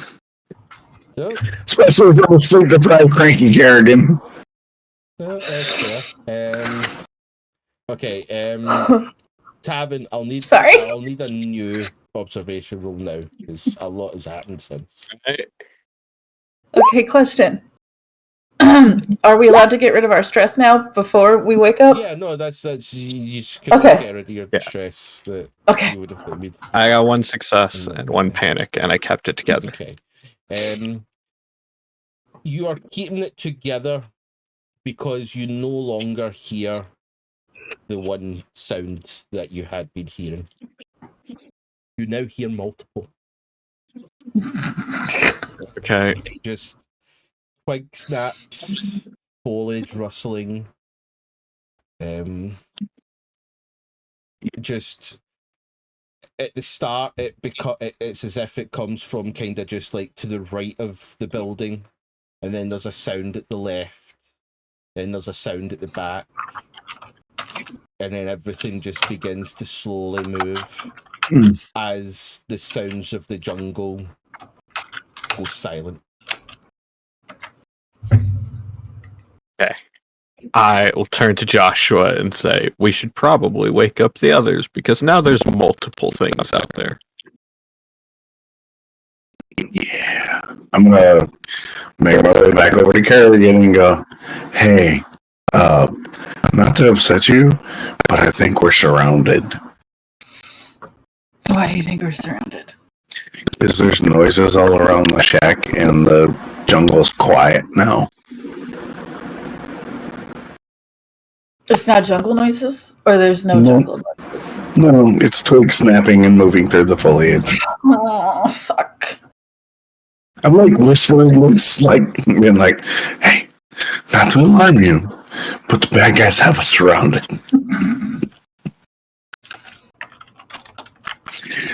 I will also wake up Andrea, and I am not going to whisper to her. I'm just gonna like shake her shoulder and say, "Get up," and that's it. Fair enough. Good morning to you too. But yeah. As you all begin to kind of come to, you all do now start to hear this rustling, multiple parts, and then you hear, not as loud as before, echoing through the jungle, but almost softer, this screech. And then from the other side of the shack, a returning screech and call. Fucking velociraptors, Chris. Christopher, did you find the fucking velociraptors? They don't exist in this universe. They have had their time, and nature selected them. to be. He's just upset that we never finished the Jurassic Park game. Oh no, we have to we die the velociraptors, so it'll be cute. And if we get compies instead, it'll be even cuter.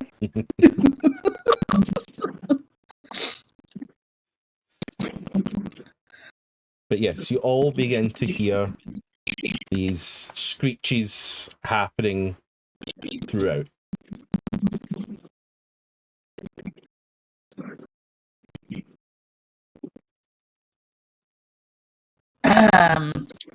I'll draw my gun and be ready, but I don't think I'm ready to try and go out and be like, what is it? I'm just gonna... Yeah, I also kind of draw my gun and get ready, but I would also like to try and look outside and see what's going on. Fair enough. Yeah, can I also try to look through a slat? And since my observation, this will be the thing where I've had really good observation.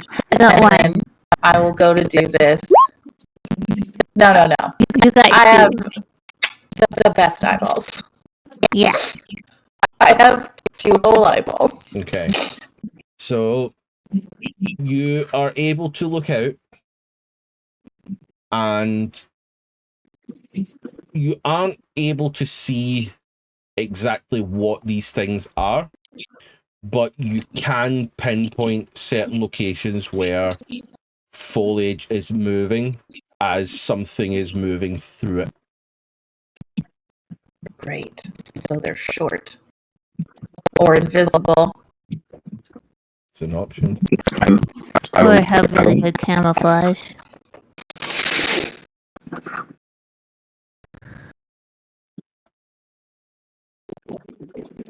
Well, we have 2 options. We can wait in here until they pass, or we could kill them for it.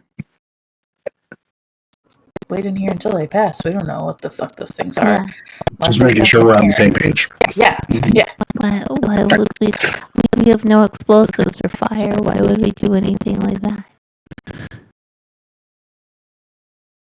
Just making sure everybody's on the same page. That means don't open the door. We shoot through the door if we have to. Yeah.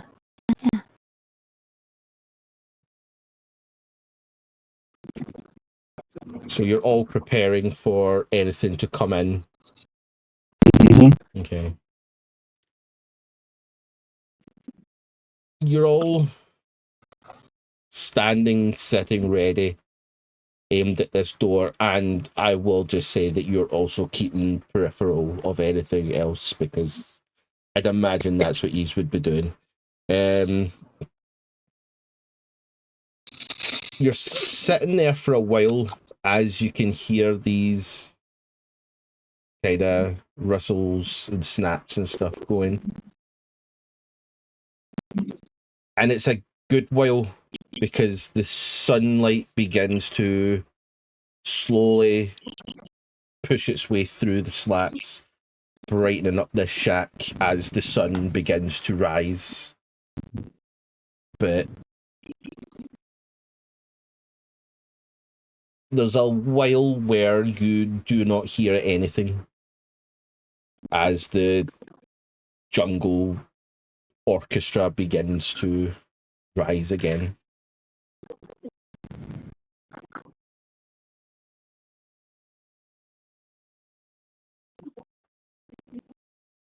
Okay, so we're not hearing the weird noises and the screech now. It's jungle noises again? Yeah, you haven't heard any Okay. diamond noises for a while. So then it's probably all right. Hopefully. Stay ready. So where did those coordinates say to go? I will share where we're supposed to go, I suppose. Yeah, via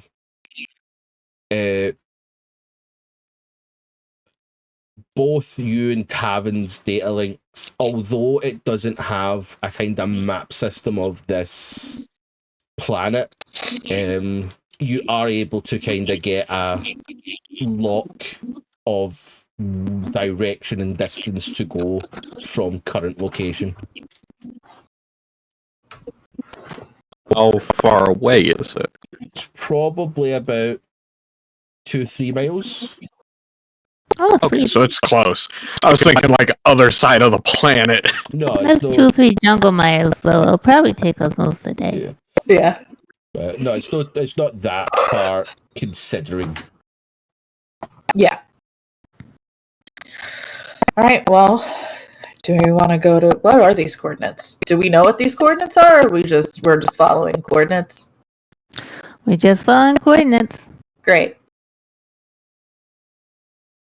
I will say, just so you have this knowledge, it is the Uh-huh. opposite direction from the settlement. You're not going Okay. back that way towards the settlement in Yeah. Waterfall. I was about to ask that actually. That would be hilarious. They are pointing the other way, kind of further into the jungle. All Okay. right. Okay, so are you heading that direction? Yeah, I think so. Right. Mhm. What's the order? I think the same order we've done every time. Yeah. Yeah.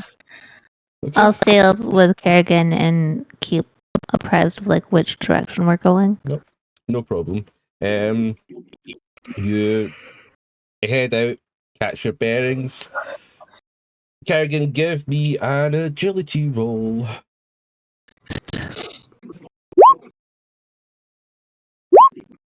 Okay, Well, that's some bullshit. so Carrigan, as Uh-huh. you open the door and step out, Trip and break my ankle. nope, without even a chance of knowing,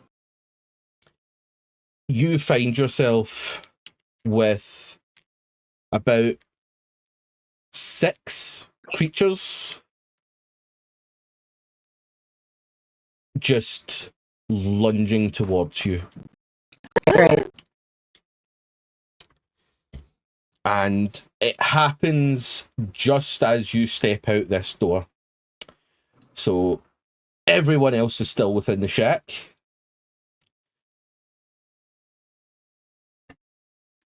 As you all see Carrigan react to something. But so Carrigan, what would you like to do in this instance? Try and fight it off. Okay. You do have a stun baton. And a Yeah. gun. Yeah. You can also move backwards if you need to. Well, I think that was kind of the agility roll part. Yeah, the agility roll was to kind of see and get out of the way. Yeah. But yes, you do have a stun baton that you can use if you wish to.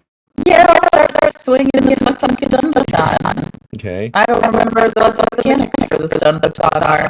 I've only used it once. They should. What? They should be in. You should be able to just click the cube next to stun baton. If that doesn't work, then I would just do the close combat. See, that 2. worked. Yeah, 2 successes. Base damage of 0.5. Plus 1 bonus, 1 damage to effect. Yeah, so yeah,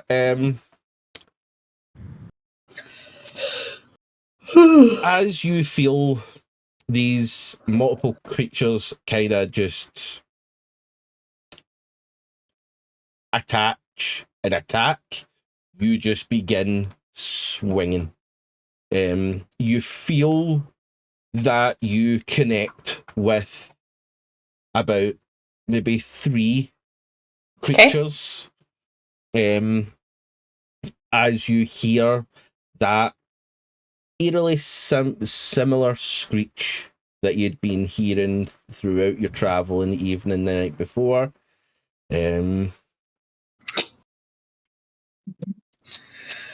But as you do swing at these things, you do still feel that 2 are still currently on you. All right. I'm gonna just do like a guttural scream at them while I continue to try and fight them off. Okay. Well, first of all, give me a command roll. Okay. As you give this guttural scream,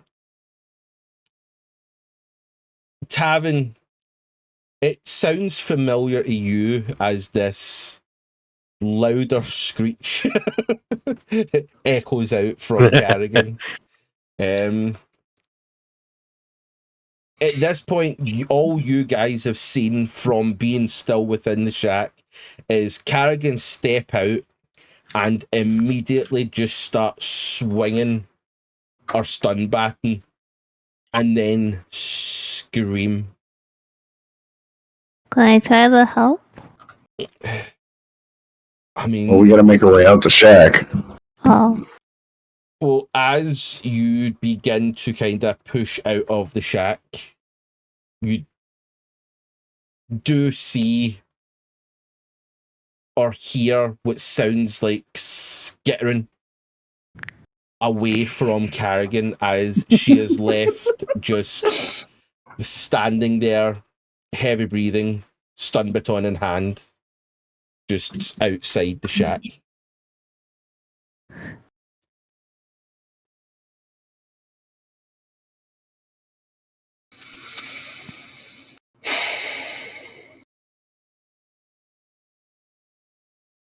So I take it I got the other two off of me just by screaming at them? Yeah, you don't feel them on you anymore.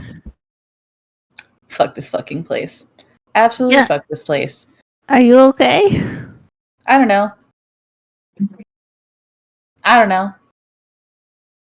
Were they venomous? Who the fuck knows? Well, you seem fine. Do I seem fine? Joshua? Physically, you appear to be unharmed. Just Do I not have any too bite fine. marks on me? Give me an observation roll.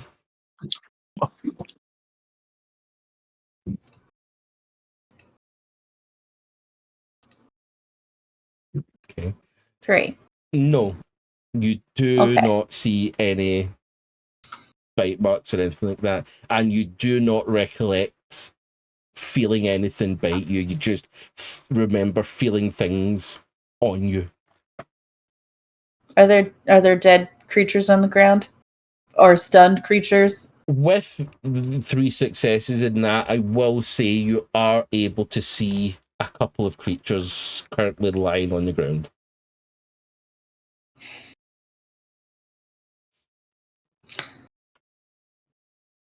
What do they look like? Okay. And the rest of you will now see Carrigan kind of looking more at these as you will all see. What you see are what looks like a cross between a bird and a lizard. They're about between 4 and 6 inches tall. Very, very tiny, skinny looking things. Aww. So it was compies. No, these are not compies. These actually are like bird-like lizards. Compies aren't avian, so. But aren't all dinosaurs avian? Not all, but most, No. majority. But yeah, this is like a different kind of hybrid. Okay. This ain't no dinosaur. This is like a furry little creature. It'd be cute if it wasn't trying to kill you. Well, apparently But I it hope didn't they all die die. by me. Alright, let's just let's go. Let's go. Onward we go through the jungle. Okay. Give me an was it observation or survival that I have these there, but you were traveling? I think it was just observation, wasn't it? Give me observation as you now start traversing through the jungle. The mighty one. Are we all rolling? Yeah, everybody give it. Why not? I just got Okay. Yeah, these are keeping it together. With that, you're able to kind of traverse through the jungle. Nothing major causing any issues. You don't come across any rivers. You come across some life, but they skitter off before even getting anywhere close to you. Couple of moments where you're having to kind of like maybe squeeze through things or walk across like thin beams and that. Couple of sketchy moments, but we all the successes. You're able to kind of make it through, and after quite a few hours of travel through this dense jungle and swamp,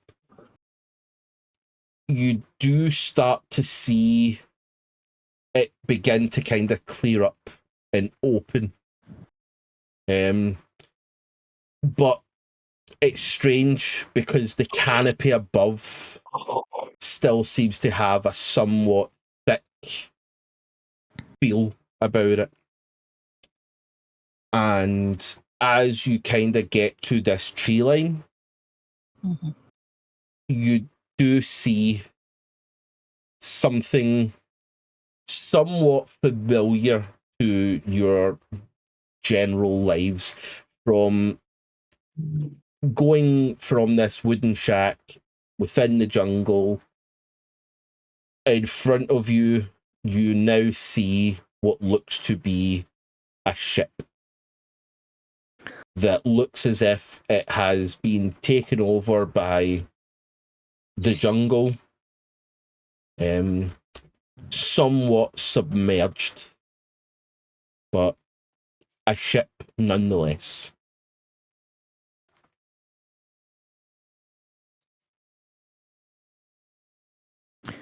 Well, does it look like there's a way to open it, or is it just? I will say, where's my thing? Here's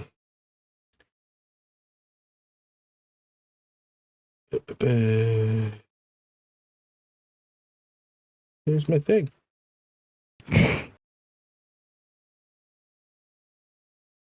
Unless I've not written it down. No, I have written it down. Yeah, it's there. As you approach, you don't immediately see anything that gives you entry into the ship. But what you do see is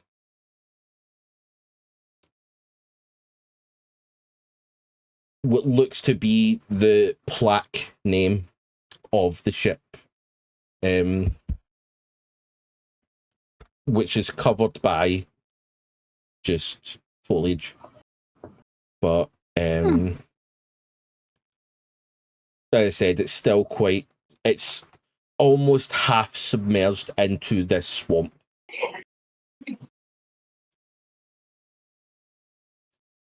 Well, does it look like we can get it airborne to get back to our ship, or what are we looking at? Tavin, you don't even have to roll. This ship ain't moving. Yeah. It might have an FEV in it if they crash without launching it. That thing might fly if it's inside of it. If nothing else, we could probably cannibalize it for parts to do. It might have functioning communications. We could possibly be able to boost it to get past the magnetic signal or magnetic interference. It's not flying. That's not happening. Not unless you've got 7 excavators and a crane. Well, let's do a quick investigation, see if there's anything useful, and then keep it moving if we have to. Can I, looking at it, tell where an airlock would be that would possibly be not submerged? Yes. As you kind of have a look. First of all, give me an observation roll. Jesus Christ. What the fuck is with today? I don't know. We're all rolling really bad. Yep. Speak for yourselves. I've rolled pretty Okay. Yeah. Yes. You rolled well. Okay, Carrigan. You're better than everyone. All Get right. it. Okay. Tavin, you are unable to see where you think I You could will run. turn to the group and say, everyone look, see if there's an airlock or something. See if you can Okay. find it. And that's probably our best way in. Sure. Yay! We see things, Halpo. We see things. I'll see shit. Eyes. Yeah. We It must both be- have eyes. Yeah, it must be all that anxiety that you have. That must be it. That's Yeah, it's that's called what you see. hypervigilance. Yeah, that's how you see. So that anxiety. Yeah, but in real life. So yes, Carrigan and Andrea, as you guys kind of have a look around, you are able to find that at the front of this ship, there is an engineering airlock that looks to be a potential entry point. And you will also, from the other side of this ship, somewhat submerged within this swamp, you will be able to see another access point, which is just the hull access. So there's two entryways that you can potentially get in. We should probably do the one that's not partially submerged if we can manage it.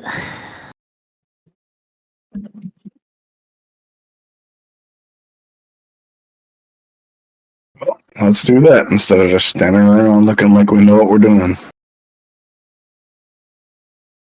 Okay, dope. Well, we look like we know what we're doing? I don't think any of us do. Let's get on and try to open the door then. Okay. Yeah. Tavin, give me a Comtech roll as you look to gain access to this engineering dock. You're telling me I could actually make a roll that I have high numbers in? I mean, there you See? go. There you More go. Yay! 4 successes. I Tavin, might not have good eyes, but I had no computers. it's almost as if you just walk up to it and it just opens for you. It's just one simple fucking press of a button almost, and you are able to gain access as this airlock just slides open, and you just see this long, continuous, dark tunnel ahead.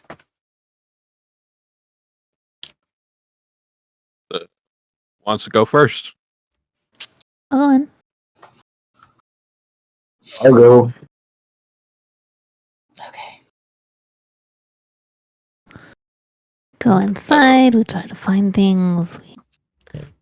Once we're in, I'm going to close the door, not lock it, but close it behind us so that Yeah. something can't follow us. Okay.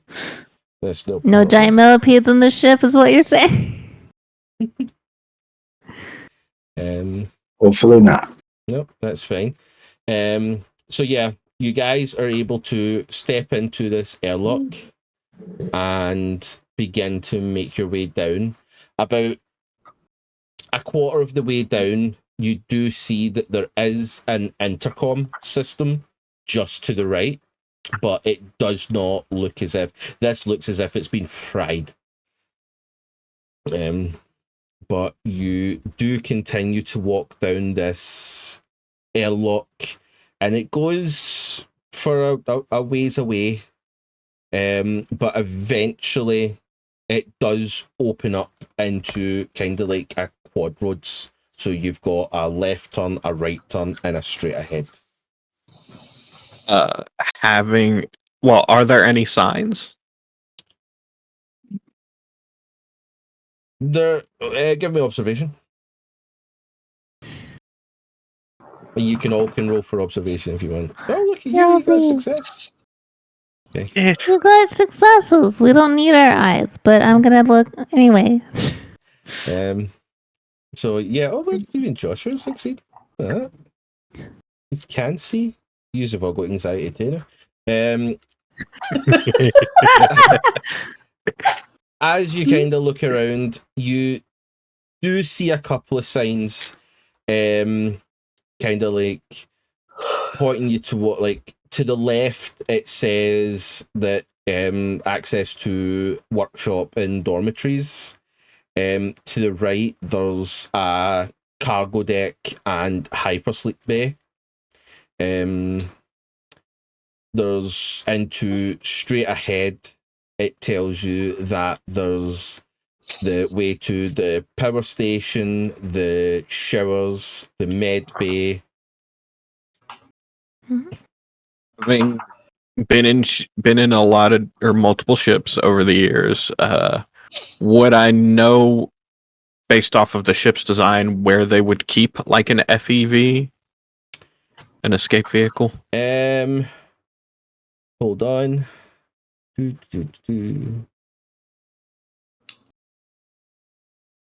would probably be the cargo bay, if anything. We should probably go there and see if we can. I mean, if we can just get that off, then we can easily send a signal once we're out of the atmosphere to get picked up and, not die on this planet. I'd agree with that. That'd be nice. What's up with the transponder for this? Above my pay grade, I don't know. That might be on the computers for this ship, although it looks like the electrical system's fried, so there's a good chance any computers are fried. Okay. I might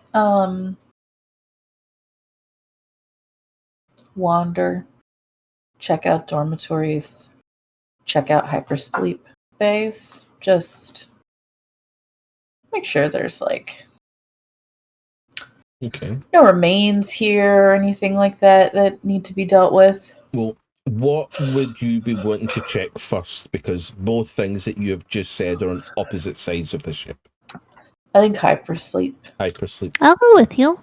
So, to gain access to the hypersleep, you're wanting to go straight ahead and follow that pathway. Okay. Should we? Sorry, before we should we split up or should we stick together? What a step. Yeah. It's up to you guys. I'm going with Carrigan regardless. I'll keep an eye on Tavin so he can find what he needs. We'll split up and we'll start making our way towards that possible FEV. And then we'll meet back up. We will come to you guys unless it's a no-go, and then we'll just meet back at this crossing. All right. Sounds good. Carrigan and Andrea, you begin to kind of make your way straight through. The first thing that you come to looks to be almost like a power station section, where it has like the access terminal, stuff like that to be able to kind of power the ship. You do see another sign. There's another kind of left turn or right turn. Left turn is going to take you towards the dorms, the mess hall, maintenance bay, computer mainframe and stuff like that. To the right, it is going to take you towards the life support, the hypersleep, and straight ahead through this access panel, it will take you to kind of like the showers and med bay and stuff like that. But you can gain access to those round the other ways as well. Hypersleep first, Hypersleep first. Okay. just in case. Yeah. As you begin to make your way to the hypersleep bay, we will shoot back to Tavin and Joshua. You guys enter into the cargo deck. Okay. You do see a lot of not necessarily destroyed as in like people have been there and destroyed it, more just destroyed through perhaps the crash landing or something like that. But what you do also notice is within this cargo bay, there is somewhat almost like a pool of water, which you can probably guess is this is part of the ship that is submerged, and this is where the water line is compared to the submersion of the ship. But you are able to have a look about. You see a lot of destroyed stuff, and then sitting in the corner is your what looks to be an emergency escape pod. Nice.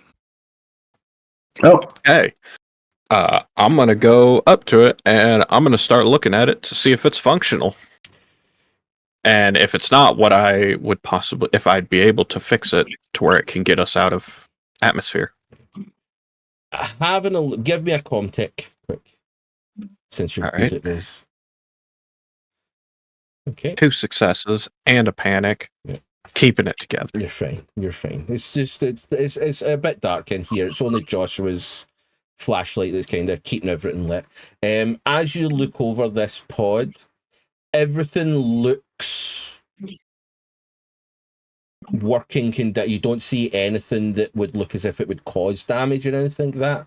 The one thing you do notice is there is 0 power to this pod, so it will need power in order to be of use. I will explain that to Joshua. Okay. Thinking back, the power was in a different direction than the direction Carrigan and... No, they went through the power station kind of room to get Okay. to the hypersleep. We should probably just make our way, since when they come back, they'll have to pass us, and I can possibly get power to the ship and makes sense to me. get us out. So I Okay. guess we're gonna start making our way to the power.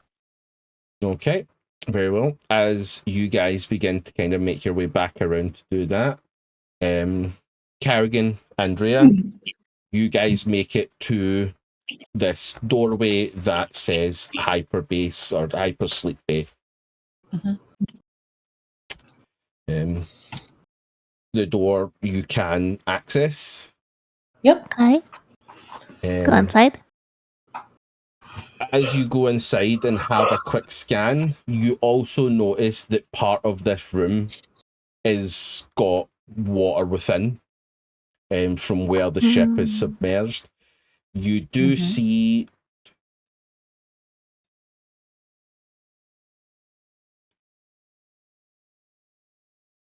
24 hypersleep beds.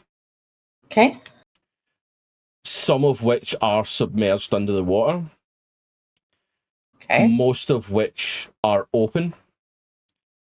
But there are 3 that are closed. Check out the 3 that are closed if we are able to. Yep. Yeah, let's go see. You're able to. 3 of them are all in use. Meaning it there have- are people inside? Yes. Does it have any information about like who these people are? Nope. Can we see in these ones? Yes.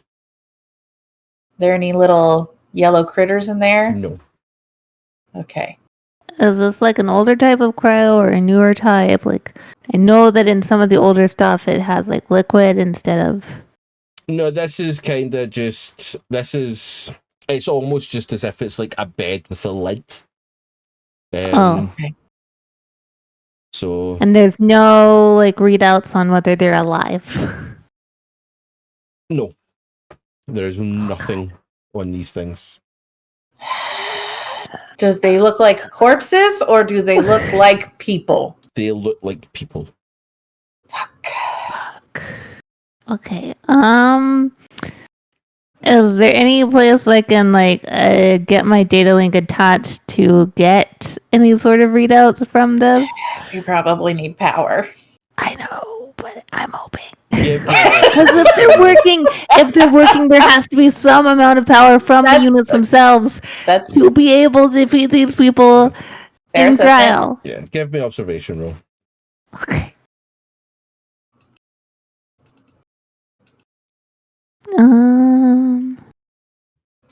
One success. As you look around, you are able to find a port that you could plug your data link into. Okay, I'm gonna do that. Okay. As you do that, we are going to flash back over to Tavin and Okay. Joshua, who have just made it to the kind of power station room. Alright, so what do we need for the pod, Tavin? Is there any terminals in here that I Yes. can get on? There's one access. And terminal. are they powered? Or is it powered?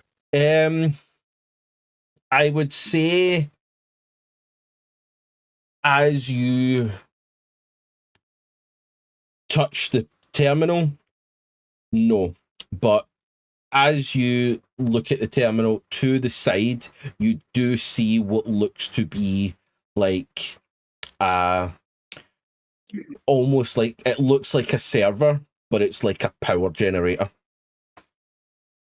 Okay. I'm gonna try and get that thing started. Okay, give me would this be Comtech or is there a I think it's Comtech for basically anything I was that's just like wondering if it was like a technology or mechanical, anything. but yeah, give me a Comtech roll. The closest thing is like heavy machinery, but that's more for like using heavy machinery. Yeah, give me a Comtech then. 3 successes. 3 successes. Okay. Okay.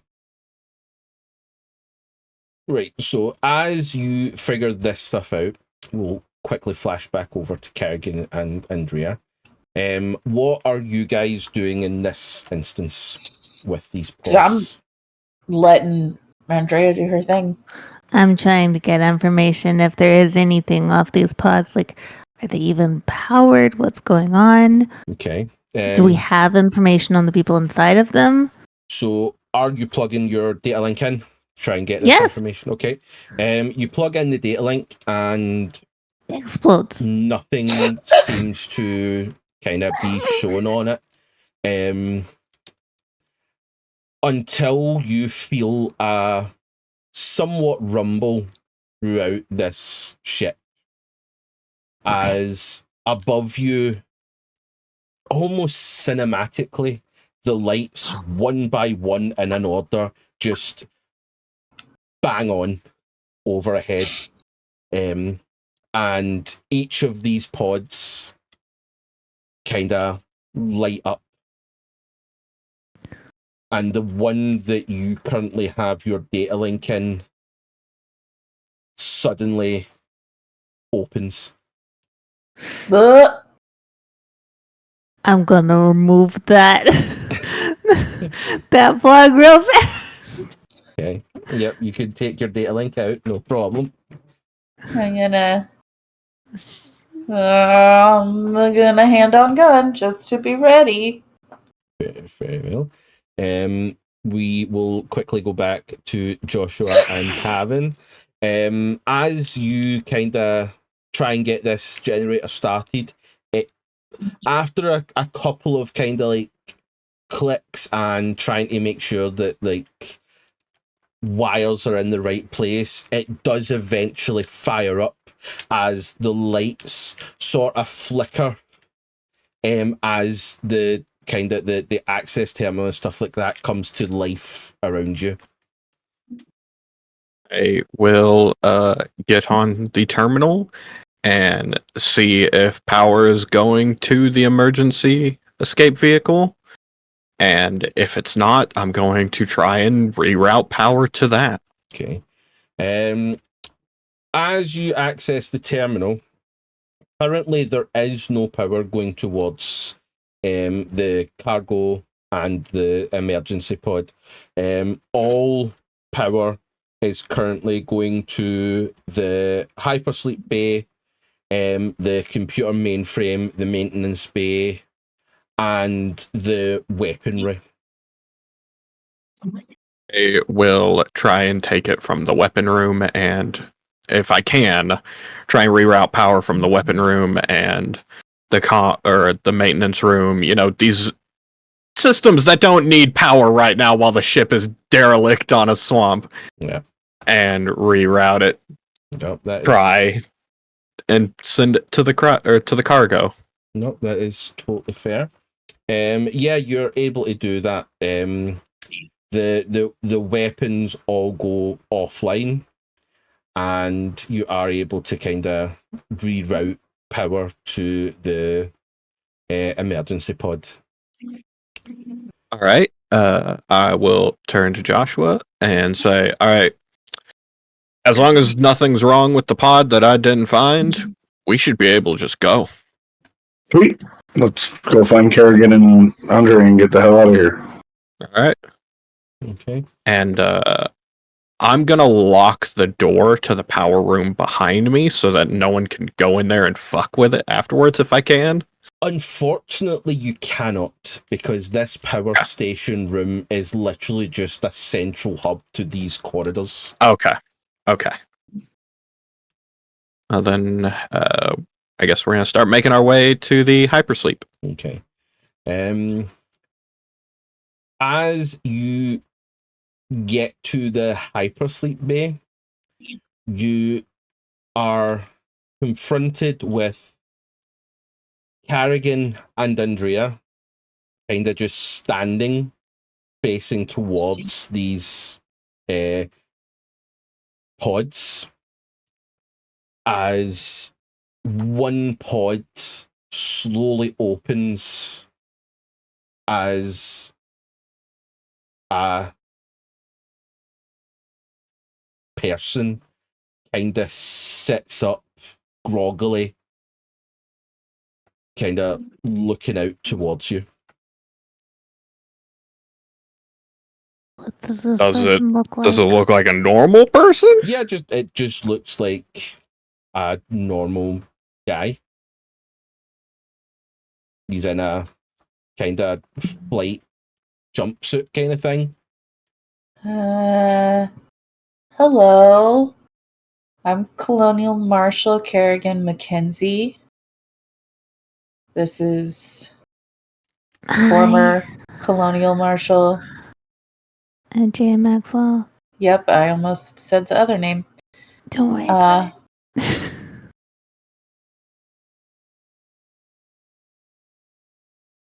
Who are you? The guy kind of looks at you with a confused look on his face, and he kind of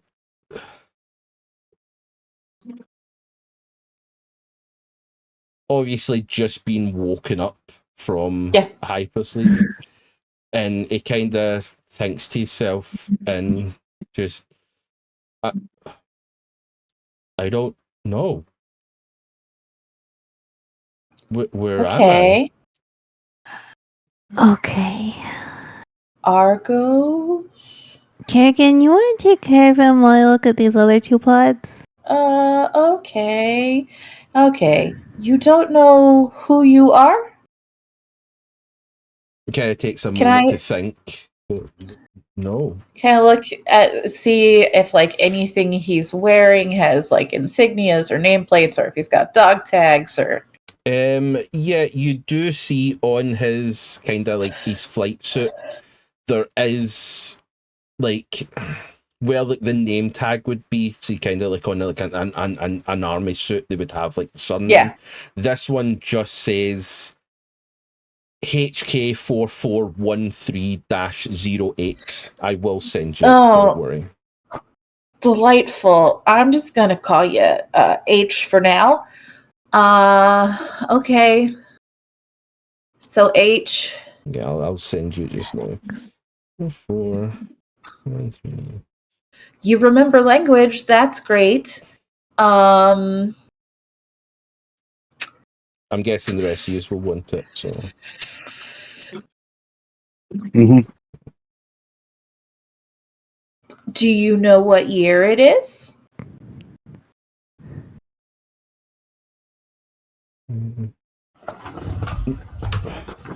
No, I remember. I just remember going to sleep. Joshua, can you check him out? Yeah, I'm making my way over there.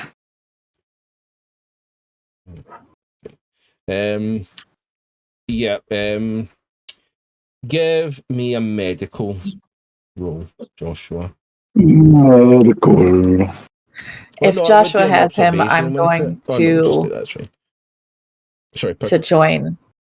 If Joshua's got him, I'm gonna join Andrea just to make sure that nobody like pops out aggressively from either of these remaining ones. totally fine. Yeah. No, you can do that. Joshua, you look him over, and you don't see anything out there. They look a little thin, kind of not necessarily malnourished, but maybe that they've not really been eating that well since or before they went into this pod. Any distinguishing marks or like wounds on or anything odd? No, not really. Just holler over my shoulder at Carrigan. Just fine. Just hadn't eaten in a while. Okay. The other two pods, are they still closed or are they opening? They're still closed. Okay, I'm going to attach my data link to the second one. Okay. As you attach your data link, there is a hiss as the door pops open. Am I getting any information from these? Like, Nope. any readouts, anything? No? Nothing. Okay. Who's inside the second one? The second one, as the door opens, you do see another male in a kind of similar but different jumpsuit. As they kind of start to come around, having been woken up. Hello, What's the I'm name Colonial tag say? Marshal Carrigan Mackenzie. This is former Marshal Andrea Maxwell. Can we assist you? Also, nameplate. The nameplate on this one. Oh, God. Oh, great. Great. Okay, so this is... I have a question, Game Mother. Yes. Are androids widespread? Is that a thing that like everyone knows Synthetics would be about? known, right? Yeah. Synthetics? Yeah. I wouldn't say at this point they are not quite, Oh, because yeah. we're only like 4 years on from like the whole Seegson kind of. So it's not that they're properly widespread. They are known about. People know that they exist, and such. But they're still it's not really necessarily something that you would be able to like purchase willy-nilly. at this point. They're still an expensive commodity. Uh, I want to open the third pod. Okay. Were you gonna say something, Nope. Avery? Oh yeah. Oh, Avery. no. Okay. Yep, you are able to go over to the other pods. Same way you enter into your data link. Pod hisses open as another male begins to come around. Different jumpsuit. Joshua, can you check this one out? It's still a kind of similar kind of jumpsuit, and when you read it, there you go. Great. Hello, I am Colonial Marshal Carrigan Mackenzie. This is former Colonial Marshal Andrea Maxwell. Can we assist you? Do you know who you are? He gives kind of the same kind of look as he tries to think, but Awesome. Fantastic. This is totally great and not I need to find the computer mainframe. I need to Yeah. I need to find it. I need to see what's going on. Are there any terminals in this room? in this room, hold on. What's that? Might be on now that I turn the power on. No, not within this room, or not that you can see. It could be submerged. Okay, I'm gonna do. Would we know where more terminals might? Well, there's one at the We saw power. The power, but would they even be connected to the main? We'll try them. Well, we also saw a sign for the like computer systems mainframe thing, right? Oh, Mhm. if we did, then we'll go there. Yeah. Okay. I think we did. Yeah, there was a sign that said that way. You don't necessarily know exactly where, but you can Follow the sign. follow All the right. signs. All right, gentlemen. How about you follow us? I made one success on the subsequent 2 checks for each of them. Yeah, basically the exact same. They look a little kind of underfed, but there's nothing that you would deem like emergency or serious or out of kind of ordinary kind of markings or anything like that. They just look as if When Go I ahead, was Avery. in the power station looking at the terminal, did it ever say anywhere on how long the power had been shut off? I would say no. Okay. And looking around with the state of the ship, can I make a guess on how long the ship's been here? You're probably looking just kind of to gauge anything. I would say between 6 months and a year. That's the kind of window I'll be willing to give you. Okay. So not forever. And then final question. They weren't in cryo beds. They were in Oh, they hypersleep weren't. beds, which are different. Yeah. Hypersleep beds don't keep you alive like cryo does. They just put you to sleep and protect you, right? Yes. So I, as we're walking, gonna whisper to Joshua, those guys should be dead.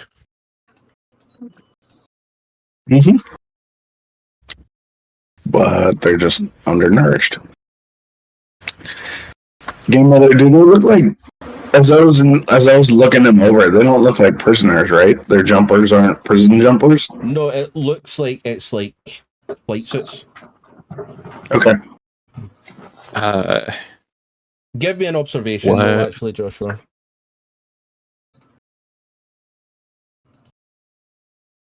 Never mind. Oh, okay. One with a push. What you do see on the flight suits is a name of a ship, and it is the USS Bantam. I'll I'll tell Tavin that. Be like, the only thing that they got USS Bantam on their flight suits doesn't mean anything to me that I can think of. Does that name mean anything to me? It does, Tavin. Although you don't know the entire story, you will know that the USS Bantam was a very, what would I say, successful salvage ship. And it had went missing probably about a year and a half, 2 years ago. No one had any knowledge of it. And the only reason you know about it is that the flight recorder for this ship is worth a lot of credits. I will say all of that to Joshua, but then I'm also gonna say, if this ship's been missing for like 2 years, I don't think that those guys are human. Yeah, probably not. Have you ever interacted with synthetics? Interacted? No. Put rounds into? Yes. All I know about are synthetics are fucking horror stories, man. Yeah, well, there was a classified operation. Shit went sideways. Bullets flew. That's about Okay. all I know. I am gonna. I'm not gonna. Never mind. I was gonna say I'm gonna draw my gun just to have it in my hand, but no, just to have it. But I'm just gonna like get a little bit behind Joshua so that I'm a little bit further away from the possible death robots because Tavin doesn't know anything about synthetics. Just on So- that, before you time in, Carrigan, did you, when you and Andrea left, am I remembering correctly or wrongly that you told the 3 gentlemen to follow you? Mm-hmm. Yes. I did. I will say at this point, Tavin and Joshua, as you're having this conversation, you will realise that the 3 gentlemen have went with Carrigan and Andrea. Oh, I thought we were also following. Yeah, Oh, we were you kind also of follow- moving. Yeah, we're Yeah. following Okay. behind them. Okay. Yeah, that's we were having this in- conversation Right. as we were Right. walking. No, sorry, I didn't know you had left the No. hypersleep room. Oh, sorry. Right. Yeah. No, that's fine then. Yeah. Right. No, that's fine. Just continue then. Oh, I'm not leaving 3 strangers like Carrigan and Andrea. No. No, that's fine. Just, we'll continue on then. So I guess we're So- going to the command bridge, or Yeah. I think As soon it's as I the get a GPO. chance, Yes. as soon as I get a chance, I'm gonna try and get up to Carrigan and see if I can be like, hey, over here, you know, we gotta talk. Okay, can we talk while we're walking? Mm-hmm. What? Where are the 3 guys? Are they like right up on us? Are they spaced out? Or Well, when you were walking, it was Carrigan and Andrea, then the 3 Mhm. guys, and then you and Tavin. If you've went Right. up to Carrigan, it's now Yeah. you, Carrigan and Andrea, the 3 guys, and Tavin. I'm like, I'm gonna try and be like subtle and be like,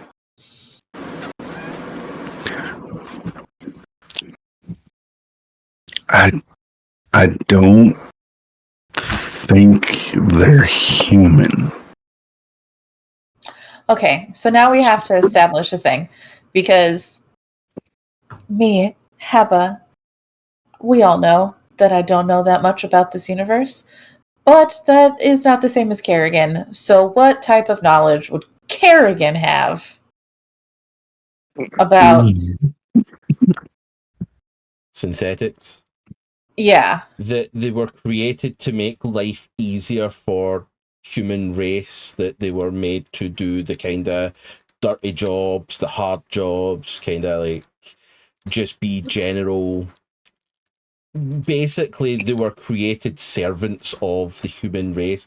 Most the kind of rich people got them to do kind of like normal stuff. Some companies got them to run ships and kind of like Okay. long distance things so that they didn't have to pay people to do it. Okay. So is there any reason why Carrigan would be freaked out about the thought that of them not? I mean, you've never came across a terrible, like, you've not really came across that many synthetics. Like, you maybe have been to one fucking conference that one time where Whale and Yutani were kind of like announcing them, or Seegson was announcing them or something like that, but you've never actively interacted with them. And otherwise have no ill opinion or haven't heard anything nutsy. And be like, okay, and? Just giving you information because they were No. This is, you seem like... Well, I'm trying to keep it hush tones, be like, look, they've been here for like a year and they're not dead. So they've been here for a year? Because Tavin put the date of the ship being in the water at 6 months to a year, and hypersleep beds don't keep you alive. They just put you to sleep. Tavin also did tell Joshua about this ship being missing for like 2 years. Mm-hmm. And I was getting to that and I said, the ship's been missing for about 2 years. So how do you know the ship? Because they have a patch on it that says USS Bantam on it. USS Bantam. Yeah. Carrigan know anything about the Bantam being a marshal? It's totally fine if not. No, I'm just trying to be consistent. Actually, no, it probably wouldn't have came across your desk because it wasn't really a ship that went to Novgorod or anything like that. So it wouldn't really cross your mind as something important or anything like that. You were never told to look out for it. Okay, so then I'll be like, well, okay. And I mean, it's not even best case, worst case. Scenario 1, their property to be returned, which feels disgusting. Worst case scenario, or not worst case, different scenario. They are people that through some freak of nature needed help and somehow managed to survive off of a hypersleep bed. Like, I don't know what to tell you, man. I'm just giving you the information that I got so that we can be on the same level right here. I'm not fighting you, but you seem really like edge of the blade, my dude. I don't want anything going wrong. I got sucked into a river, eaten by a millipede. There was something at the shack. It is what it is. Yes, weird little fucking lizards. I don't... Okay. Okay. Is there anything you're not telling me? Because you seem like... You had to come tell me this. I don't want to be like, hey, are you guys synthetic beings? And should we have to worry about you? I'm just like... Don't think they'd be able to tell you. We asked them who they are. They said they don't know. Cool. Just giving you information, Carrigan. Okay. I figured it would be better if it came from me than Tavin, because you two have static still. Okay. She's just very much like, I don't understand, like, what is... Okay, they're synthetic people. Okay. All right. I'm going to assume I hear none of this, by the way. Gonna make my way back to Tavin. Okay. Does anyone know how to do a GM roll where only the GM sees it? Should we whisper? Is it /whisper? I think so. Yeah, I think that's for just like it's /W followed by the name of the player. But I think that's just for like conversation. Yeah, I think if I just do /W, it should go to you. So I'm gonna test this real quick. Hold on one moment. I might Oh. be able to help you with that. I was eating a thing. I believe there is something. Yeah, go into your settings, a little gear at the top of your character sheet. Whisper to GM and say always just for that, and then go back in and See a whisper to GM. Hold on. So if you go in your character sheet, hit the gear menu, should have character type. Whisper to GM never is currently selected. Go to always. Gotcha. Okay, so let me do this real quick. Thank you. Yeah, I'm gonna turn it back afterwards. So like, no one else saw that roll that I just did. Okay. It's super sneaky. Okay. You totally don't even know it happened. Yeah, Okay. y'all don't even know what happened. Let's talk about. Sneaky, but you're. I would I know. go up to Andrea and just be like, "Hey, so Josh came up to me, kind of almost freaked out. Mm-hmm. I thought you were like, go talk to you. And I'm, okay, can we walk and talk? I guess. Like, that's weird. Are you still here? No. That was a conversation between Dux and Hava. Okay. So, he was kind of like a little bit freaked out and said that they maybe aren't real people.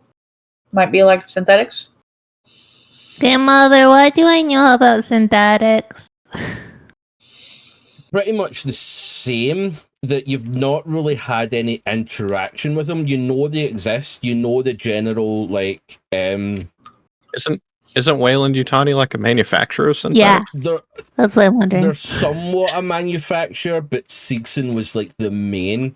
But that's you would know enough, kind of like about. Kind of like the reasons why they are a thing, because Siegson were like the original, and Wayland Yutani wanted to make money. So, do I know that these guys don't look like they're Seegson? You wouldn't be able to tell because they're really good. Not even with the advertisement or anything, because like the Working Joes are fucking. Well, Working Joes would be a different level of synthetic, but Okay. Actually, no. There's one thing that you would probably know of.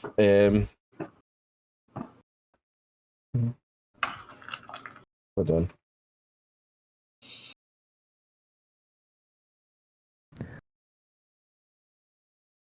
But yeah, you would just know of them and kind of like what their uses are and stuff like that.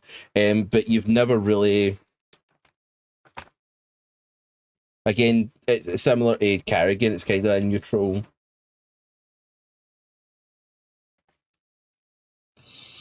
I've heard that they kind of prefer to be called artificial people, but I've never really interacted with them too much, to my knowledge. So okay. So you don't know of a reason why he would be creeped out? I mean, I've heard that theoretically they can have glitches. I mean, it is a computer system, right? So theoretically things could go wrong, but Okay. that would be my only understanding. I don't know. Like I said, I haven't worked with them much. So he was saying that they're from the USS Bantam. So I guess that's what this ship is. Okay. And that Tavin said it had been missing for 2 years. The ship had been offline for at least 6 months to a year. But thinking about it now, if they're synthetic, why would somebody put them in hypersleep? I mean, from the little I know, and you gotta understand, I don't work with synthetics, generally. I know, like, almost nothing. So They do consume power. So in long haul transportation, a lot of times they're put into some sort of powered down mode. okay. I I mean, it seems to make sense with the names on the tags. I mean, it's from the. But I mean, I don't know. Game Mother, do I know anything about this ship? Just that, similar to Tavin, you know that the ship has been missing for a while. You know that a lot of people have been interested in the flight recorder and perhaps what is on the flight recorder, and potentially anything that it had been salvaging before it went missing. Okay. Okay. Well, I have nothing else to add to this. Okay. all right. I just wanted to say, Joshua, as you had turned around to go back to Tavin, you had taken that corner. There's a corner, like you're going through the corridors to get to this thing. So from the med bay, you would take a right, then you would take a left. You would get to a sensor maintenance bay and then have to take a right to get to the computer mainframe room as you follow the signs. As you all took that right, and as you turn back, you see Tavin walk around the corner towards you. No guys? No guys. Like, Tavin? Where'd they go? Tavin, you have just turned this corner, and as Joshua had went in front and took the light source, you've now turned this corner and you are now looking at Joshua.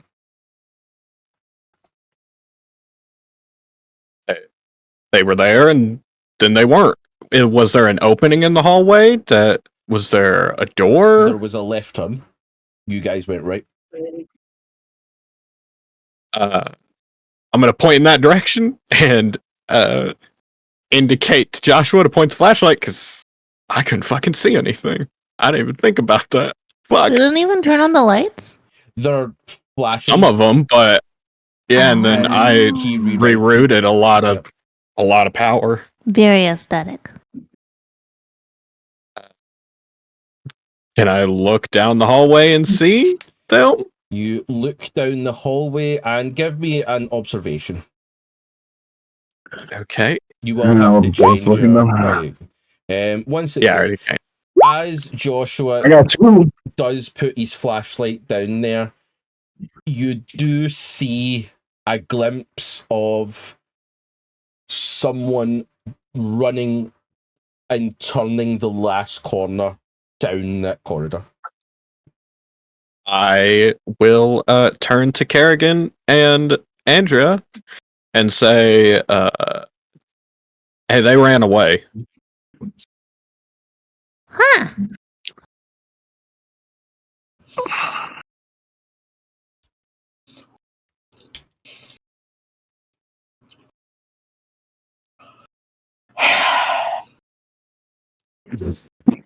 Okay. Let's stay armed and continue to the computer mainframe. I think we need more information. Sure. That was smart. Tavin, I will also point out in your knowledge, they are running back the way. Yep. Fuck. Okay. We might not have time for that. If those are synthetics and if they're glitching, they might do something bad. and we might not be able to leave. If Okay. they go for the EEV, if they go for the power, our best shot might be just getting on the EV, sprinting to it, and trying to get out before they do. And hey, when we're out of atmosphere, we can call people. We can come back. We should at least get the flight recorder if we can. I don't know if we have time for that. It takes time to take a flight recorder out of a ship. I know. And they're currently sprinting in the other direction. Okay, well, you guys go. Me and her will hit the mainframe real quick. We need the information. Have either of you ever taken a flight recorder out of a ship? It takes special equipment just to undo it from the ship. It's bolted in. None of us have the equipment to take it out. If they fuck with the power, they could blow up the ship. They could take the EEV, and we could get stuck here. Okay. Well, like I said, you guys go after them. We'll see what we can get. No. We're not going after them. We're going to the EEV so that we can leave. We have a way out. I've turned around. I'm going to the mainframe because we need the information. It's a double thing. Do we or do we not need the information here? I feel like we need the information. We need to live. I'm already leaving. I'm running towards the mainframe. Let's just go secure the EEV, Tavin. You and me. Let's go. Okay. So you take off in Yelling at different me. directions. Yep. Going with you, Peppa. Tavin and Joshua, start with you guys as you break your way kind of down, not necessarily the way they went, but you're going kind of like what you know as the fastest route to kind of thing, because they're going by like the dormitories and all that. Give me mobility rolls. See how fucking quickly you can get there. Jesus Christ. Okay. You did agility, not mobility. Well, there you go. Oh, I'm wrong one. saved by it. There you go. Well, that's better. Okay. So yeah, you're both able to just fucking book it. Kind of down these corridors, kind of back where you know to kind of get to the path.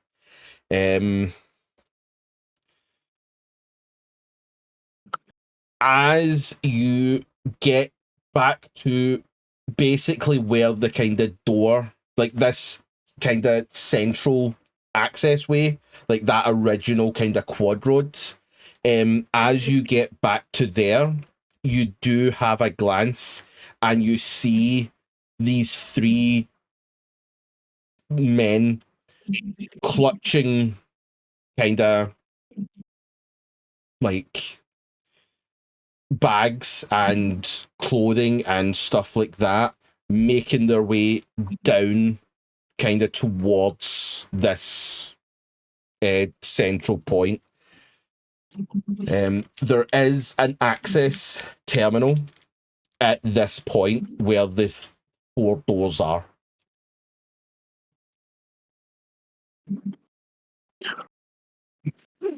They just got like duffel bags and stuff. Yeah, pretty much. Just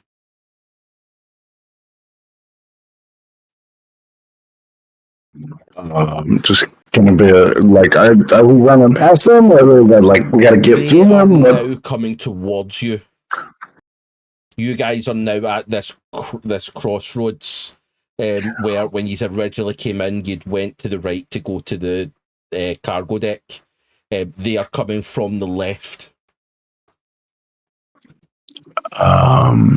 Real quick threat assessment. Are they just like panic running? Are they moving with purpose? Like, They are moving with purpose. They are heading directly towards you guys. And then see you now standing at this kind of doorway. I'm gonna put my hand on my holster and be like, what's going on, fellas? They are not stopping. I don't want to shoot them. I don't want to shoot them. I don't want to shoot them. Pull my weapon and be like, hey, stop right there. Okay. While that is happening, we will flash over to Carrigan and Andrea. You access into the computer mainframe room. Yeah. There is one mainframe kind of in the central of the room. Okay. I'll go see if I can get into it. Okay. You use your data link. Give me a comtech. Never. 2 successes. You are able to access the mainframe, and you have available a bunch of files and stuff. Fuck.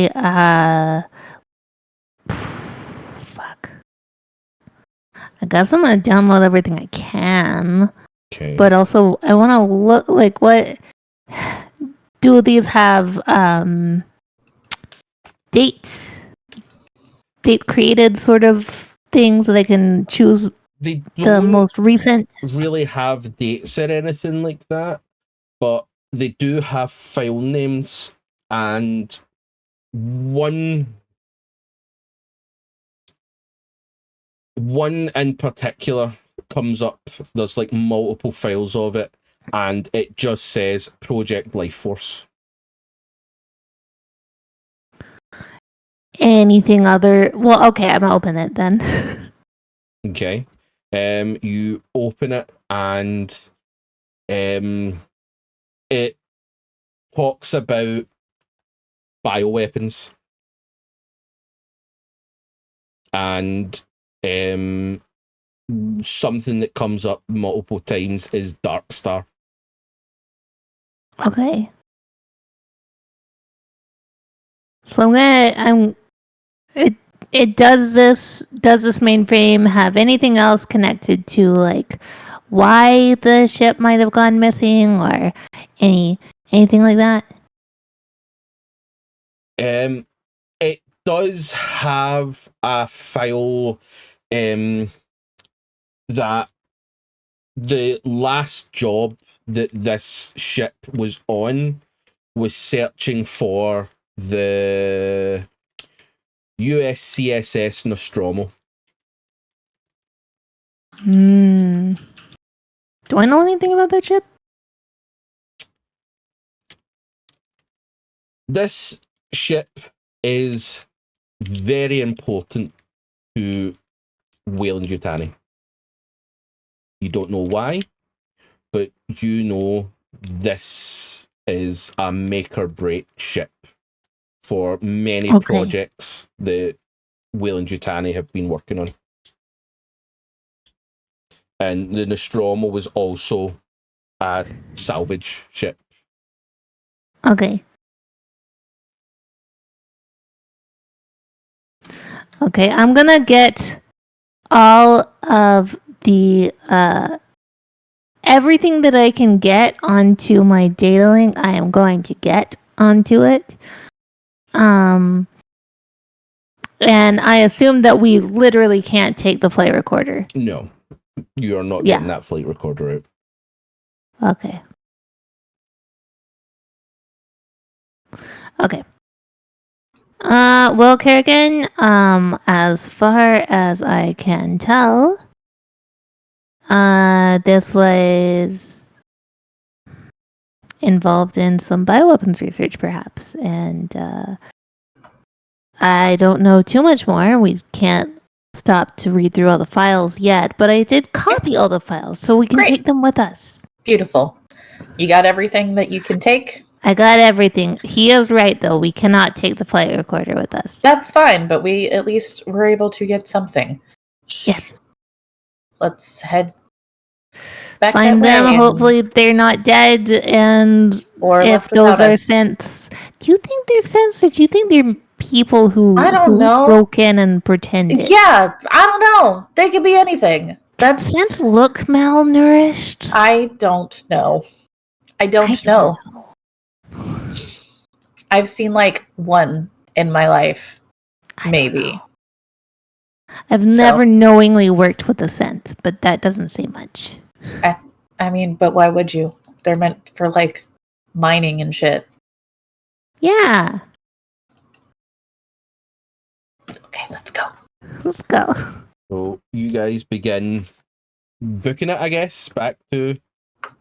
Okay, so you start heading back towards the kind of original bit. Flashback over to Tavin and Joshua. Joshua, as you are calling out to these three men that are kind of still coming towards you, as they are kind of coming from like the north, like if we go with a compass, you guys have came from the west, the east, into the centre part, and they are coming down the north corridor, right? Carrigan and Andrea will be coming from the east as well. As you begin calling out to them, to your west, which is the airlock, you see a light all of a sudden at the far end. Is it the north that goes to the or to the No, cargo? The cargo bay is kind of like the south. So the way the light is. No, they are coming from the west. Sorry. The light is from the west, which is the airlock. North is where the three gentlemen are coming from. East is where you guys came from. Carrigan and Andrea are coming from. And south is where the door is to get into the cargo bay.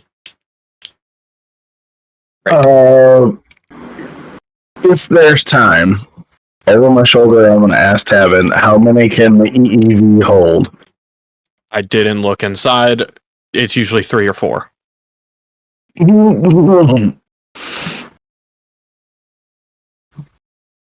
Can I see Carrigan and Andrea down the corridor or no? Not yet. This is happening as they are making their way through the ship. I know, I'm trying to do the... Yeah.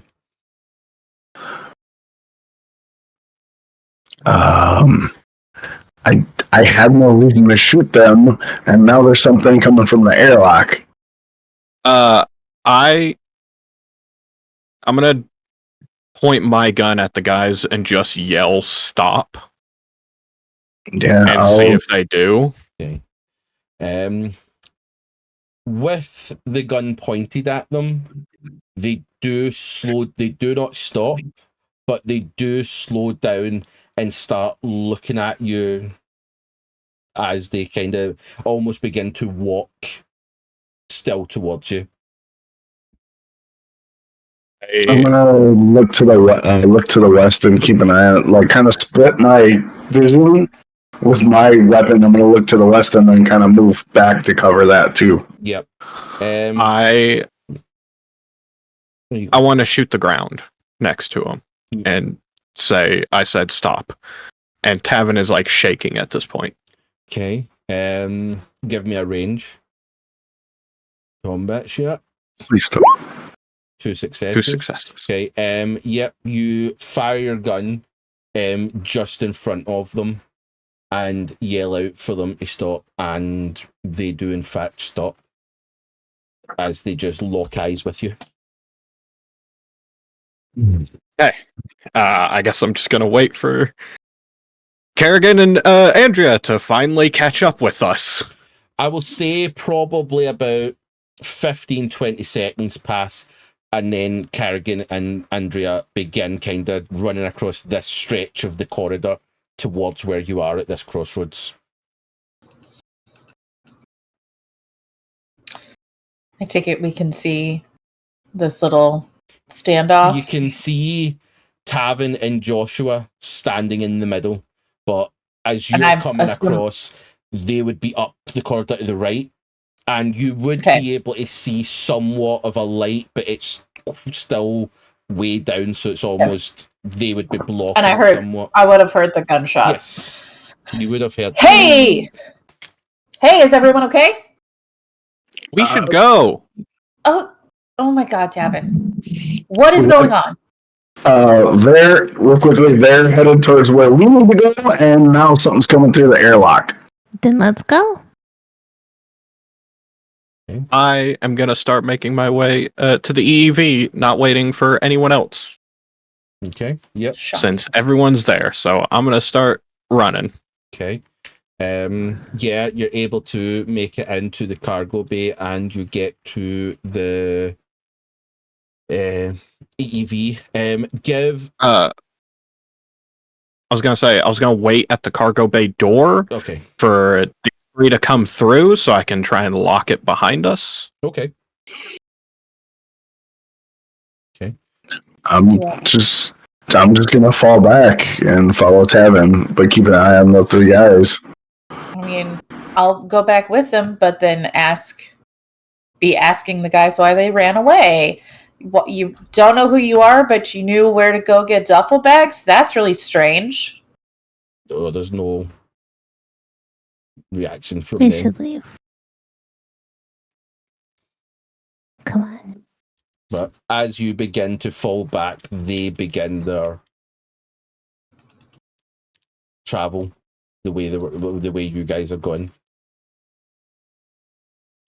Okay.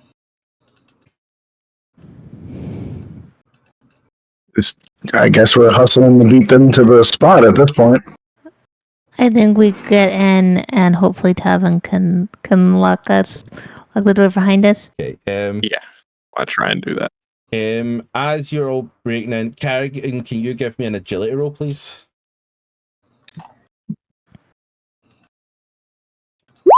Okay, 2 successes.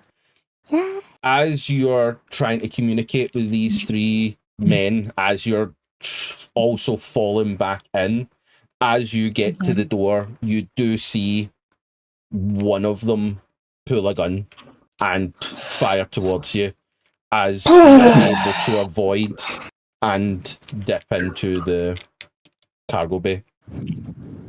Just before that happens, I said I was falling back, keeping an eye on it. As they pull, can I put 2 rounds down? I would say. Because I said I was falling back, keeping an eye on them.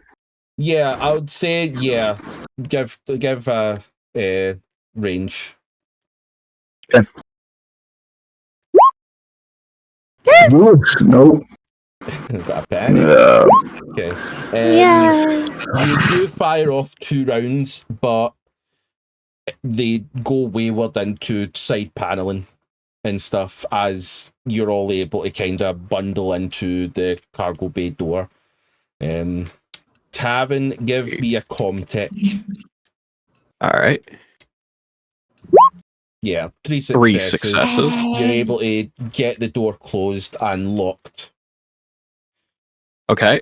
I will immediately start ushering people to the EEV, and this ship is sitting at an angle, right?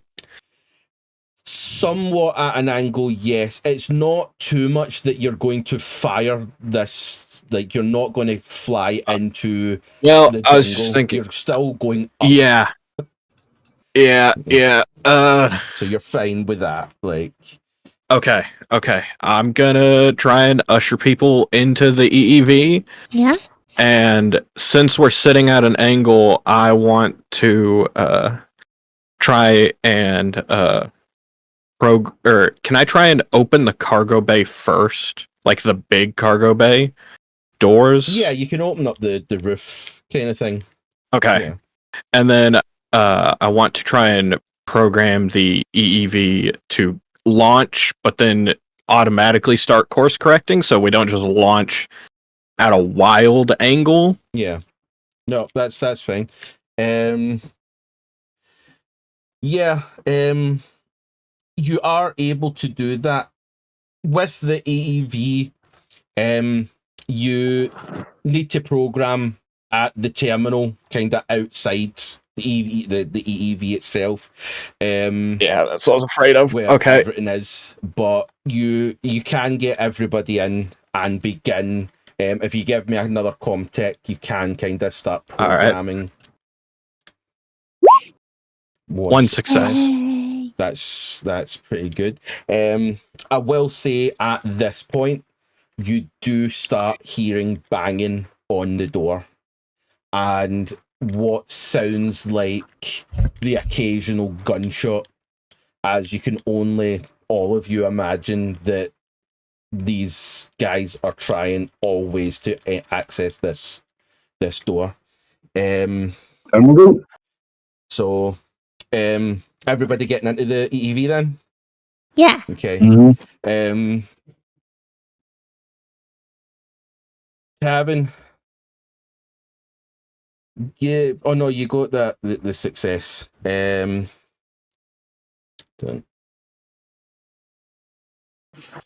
Right. As you start to power up, everything, you get the kind of the course correction and kind of judging. You're kind of trying to just judge where Martha would be, kind of just in a upwardly kind of space. I will say I'll also go ahead and, since I don't need it right now, I'll toss my PR uplink terminal into the thing before I start doing the computer outside. That way Martha can also pick up on that because it has a direct connection to Martha. Oh yeah, my uplink terminal. Yeah, that's fine. I'll just put that in there before I go and mess with the computer. Yeah, because Martha can pick that thing up. Yeah. Nope, that's fine. It's fine.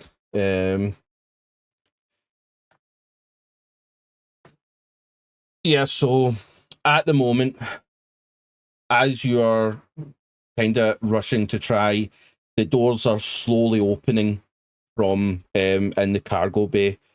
You are putting in with this hounding, banging, just echoing throughout this this room. You three get in and kind of begin to get buckled in as Tavin begins all this.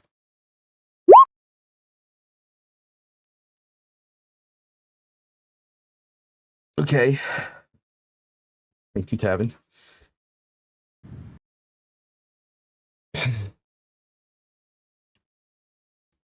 As the three of you are buckling in,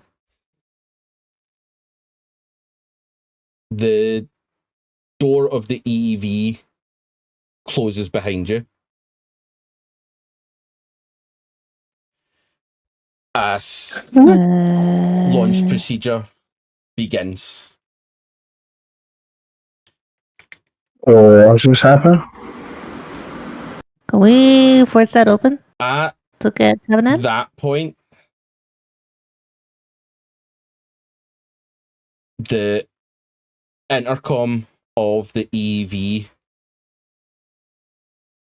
opens as Tavin's voice comes through the other side. Tavin, you, having went into this EEV to kind of get it set up, the rest of you now see that this EEV holds 3 persons. Including pilot or not No. including pilot? Not including. EVs don't actually require pilots. They're like anyone can get it in and go kind of thing. So unless you're trying to change its angle, of course, on launch, that's really difficult. So someone has to stay behind. Is that what's happening? Oh, someone's already stayed behind. The door's already. You're already in launch sequence. The door's done. We can't open that. Tavin come back down for him. Tavin will say over on the intercom, only speaking to Joshua, really. Told you it was 3 or 4, and none of you can program a ship.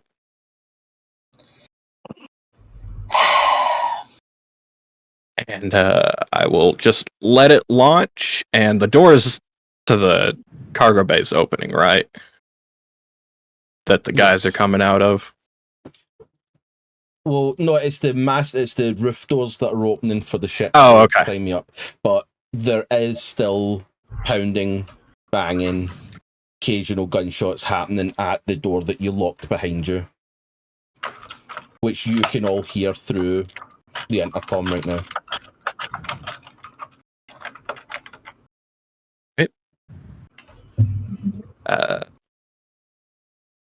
I'm gonna pull out my flask, down all of it in one gulp, and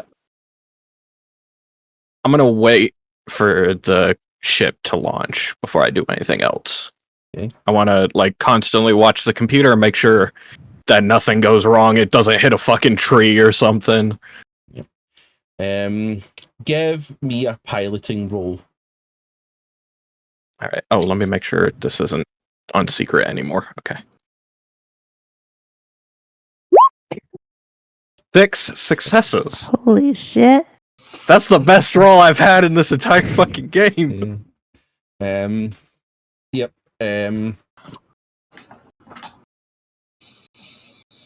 Yeah, you're able to program everything the way you wanted it to go. As you three of you feel this EV begin to shake and shudder and take off through.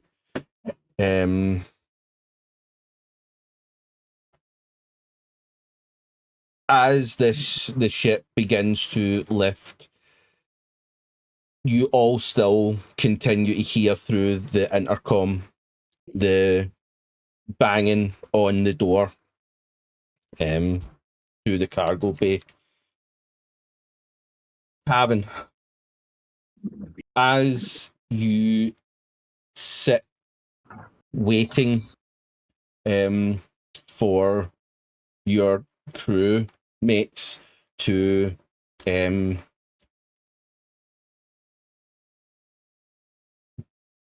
of get to Martha and be able to get a rescue plan in place.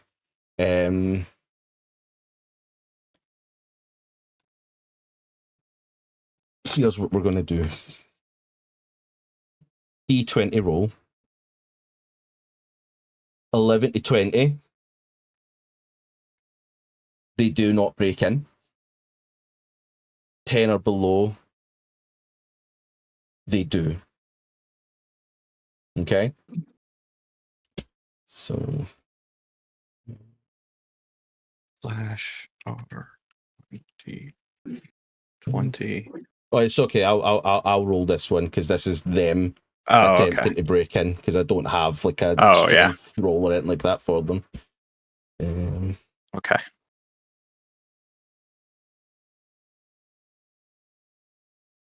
Wait, what happened? Did that go through? I don't see anything.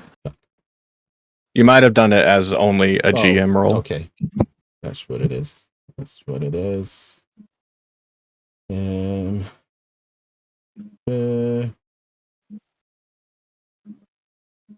Nope, that didn't work either. What in the world?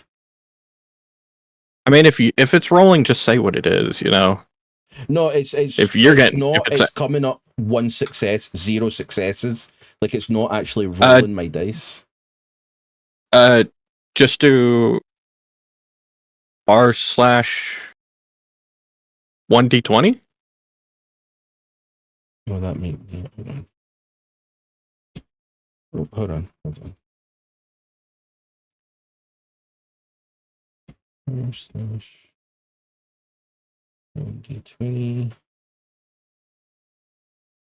Did that go through? Yeah. Okay. So 19. As this constant pounding begins to almost just echo throughout,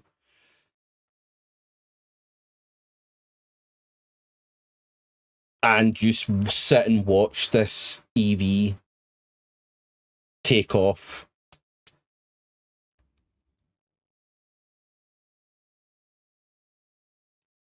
this is when a certain piece of knowledge comes to you. Your gyro car is currently somewhere within this planet, destroyed.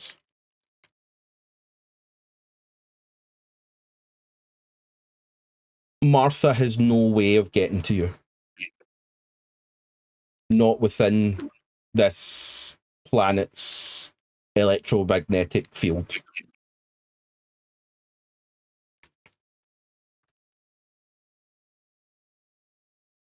And I'm trapped in here. There's no way out of this room, is there? It's the one entrance. One entrance.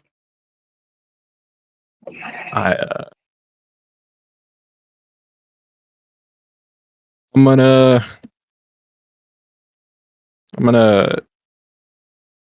sit down against the wall. I'm gonna take my jacket off and hold it, and since I'm wearing like a normal shirt, this is something that no one else has ever seen on Tavin, because no one in this group has ever seen him not wearing a flight suit.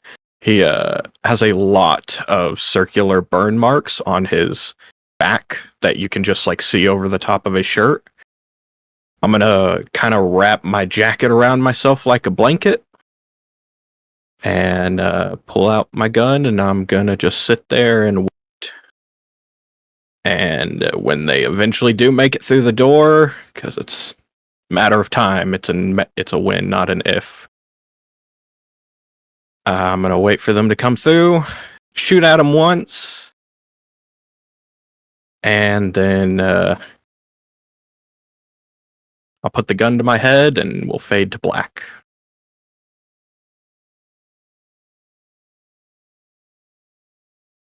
Okay. The three of you in the EV are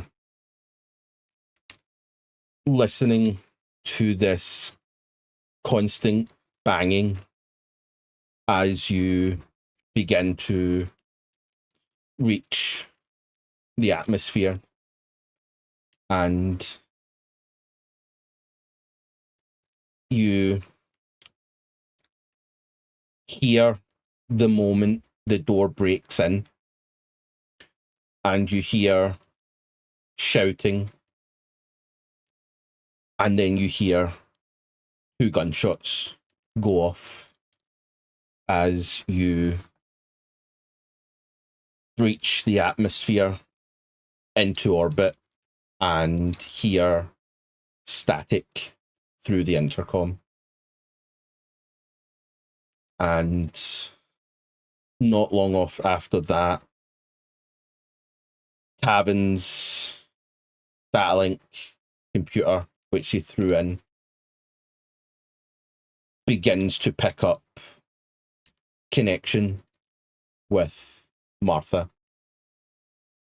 And that's where we're going to end today's episode. I feel like that's a good ending point there.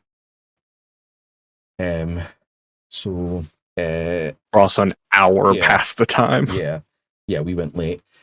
So everybody that came and watched, thank you very much. We appreciate you being along in this journey with us. We'll need to see what next week brings us. But enjoy the rest of your Sunday, and we hope you have a wonderful week. So goodbye, everybody.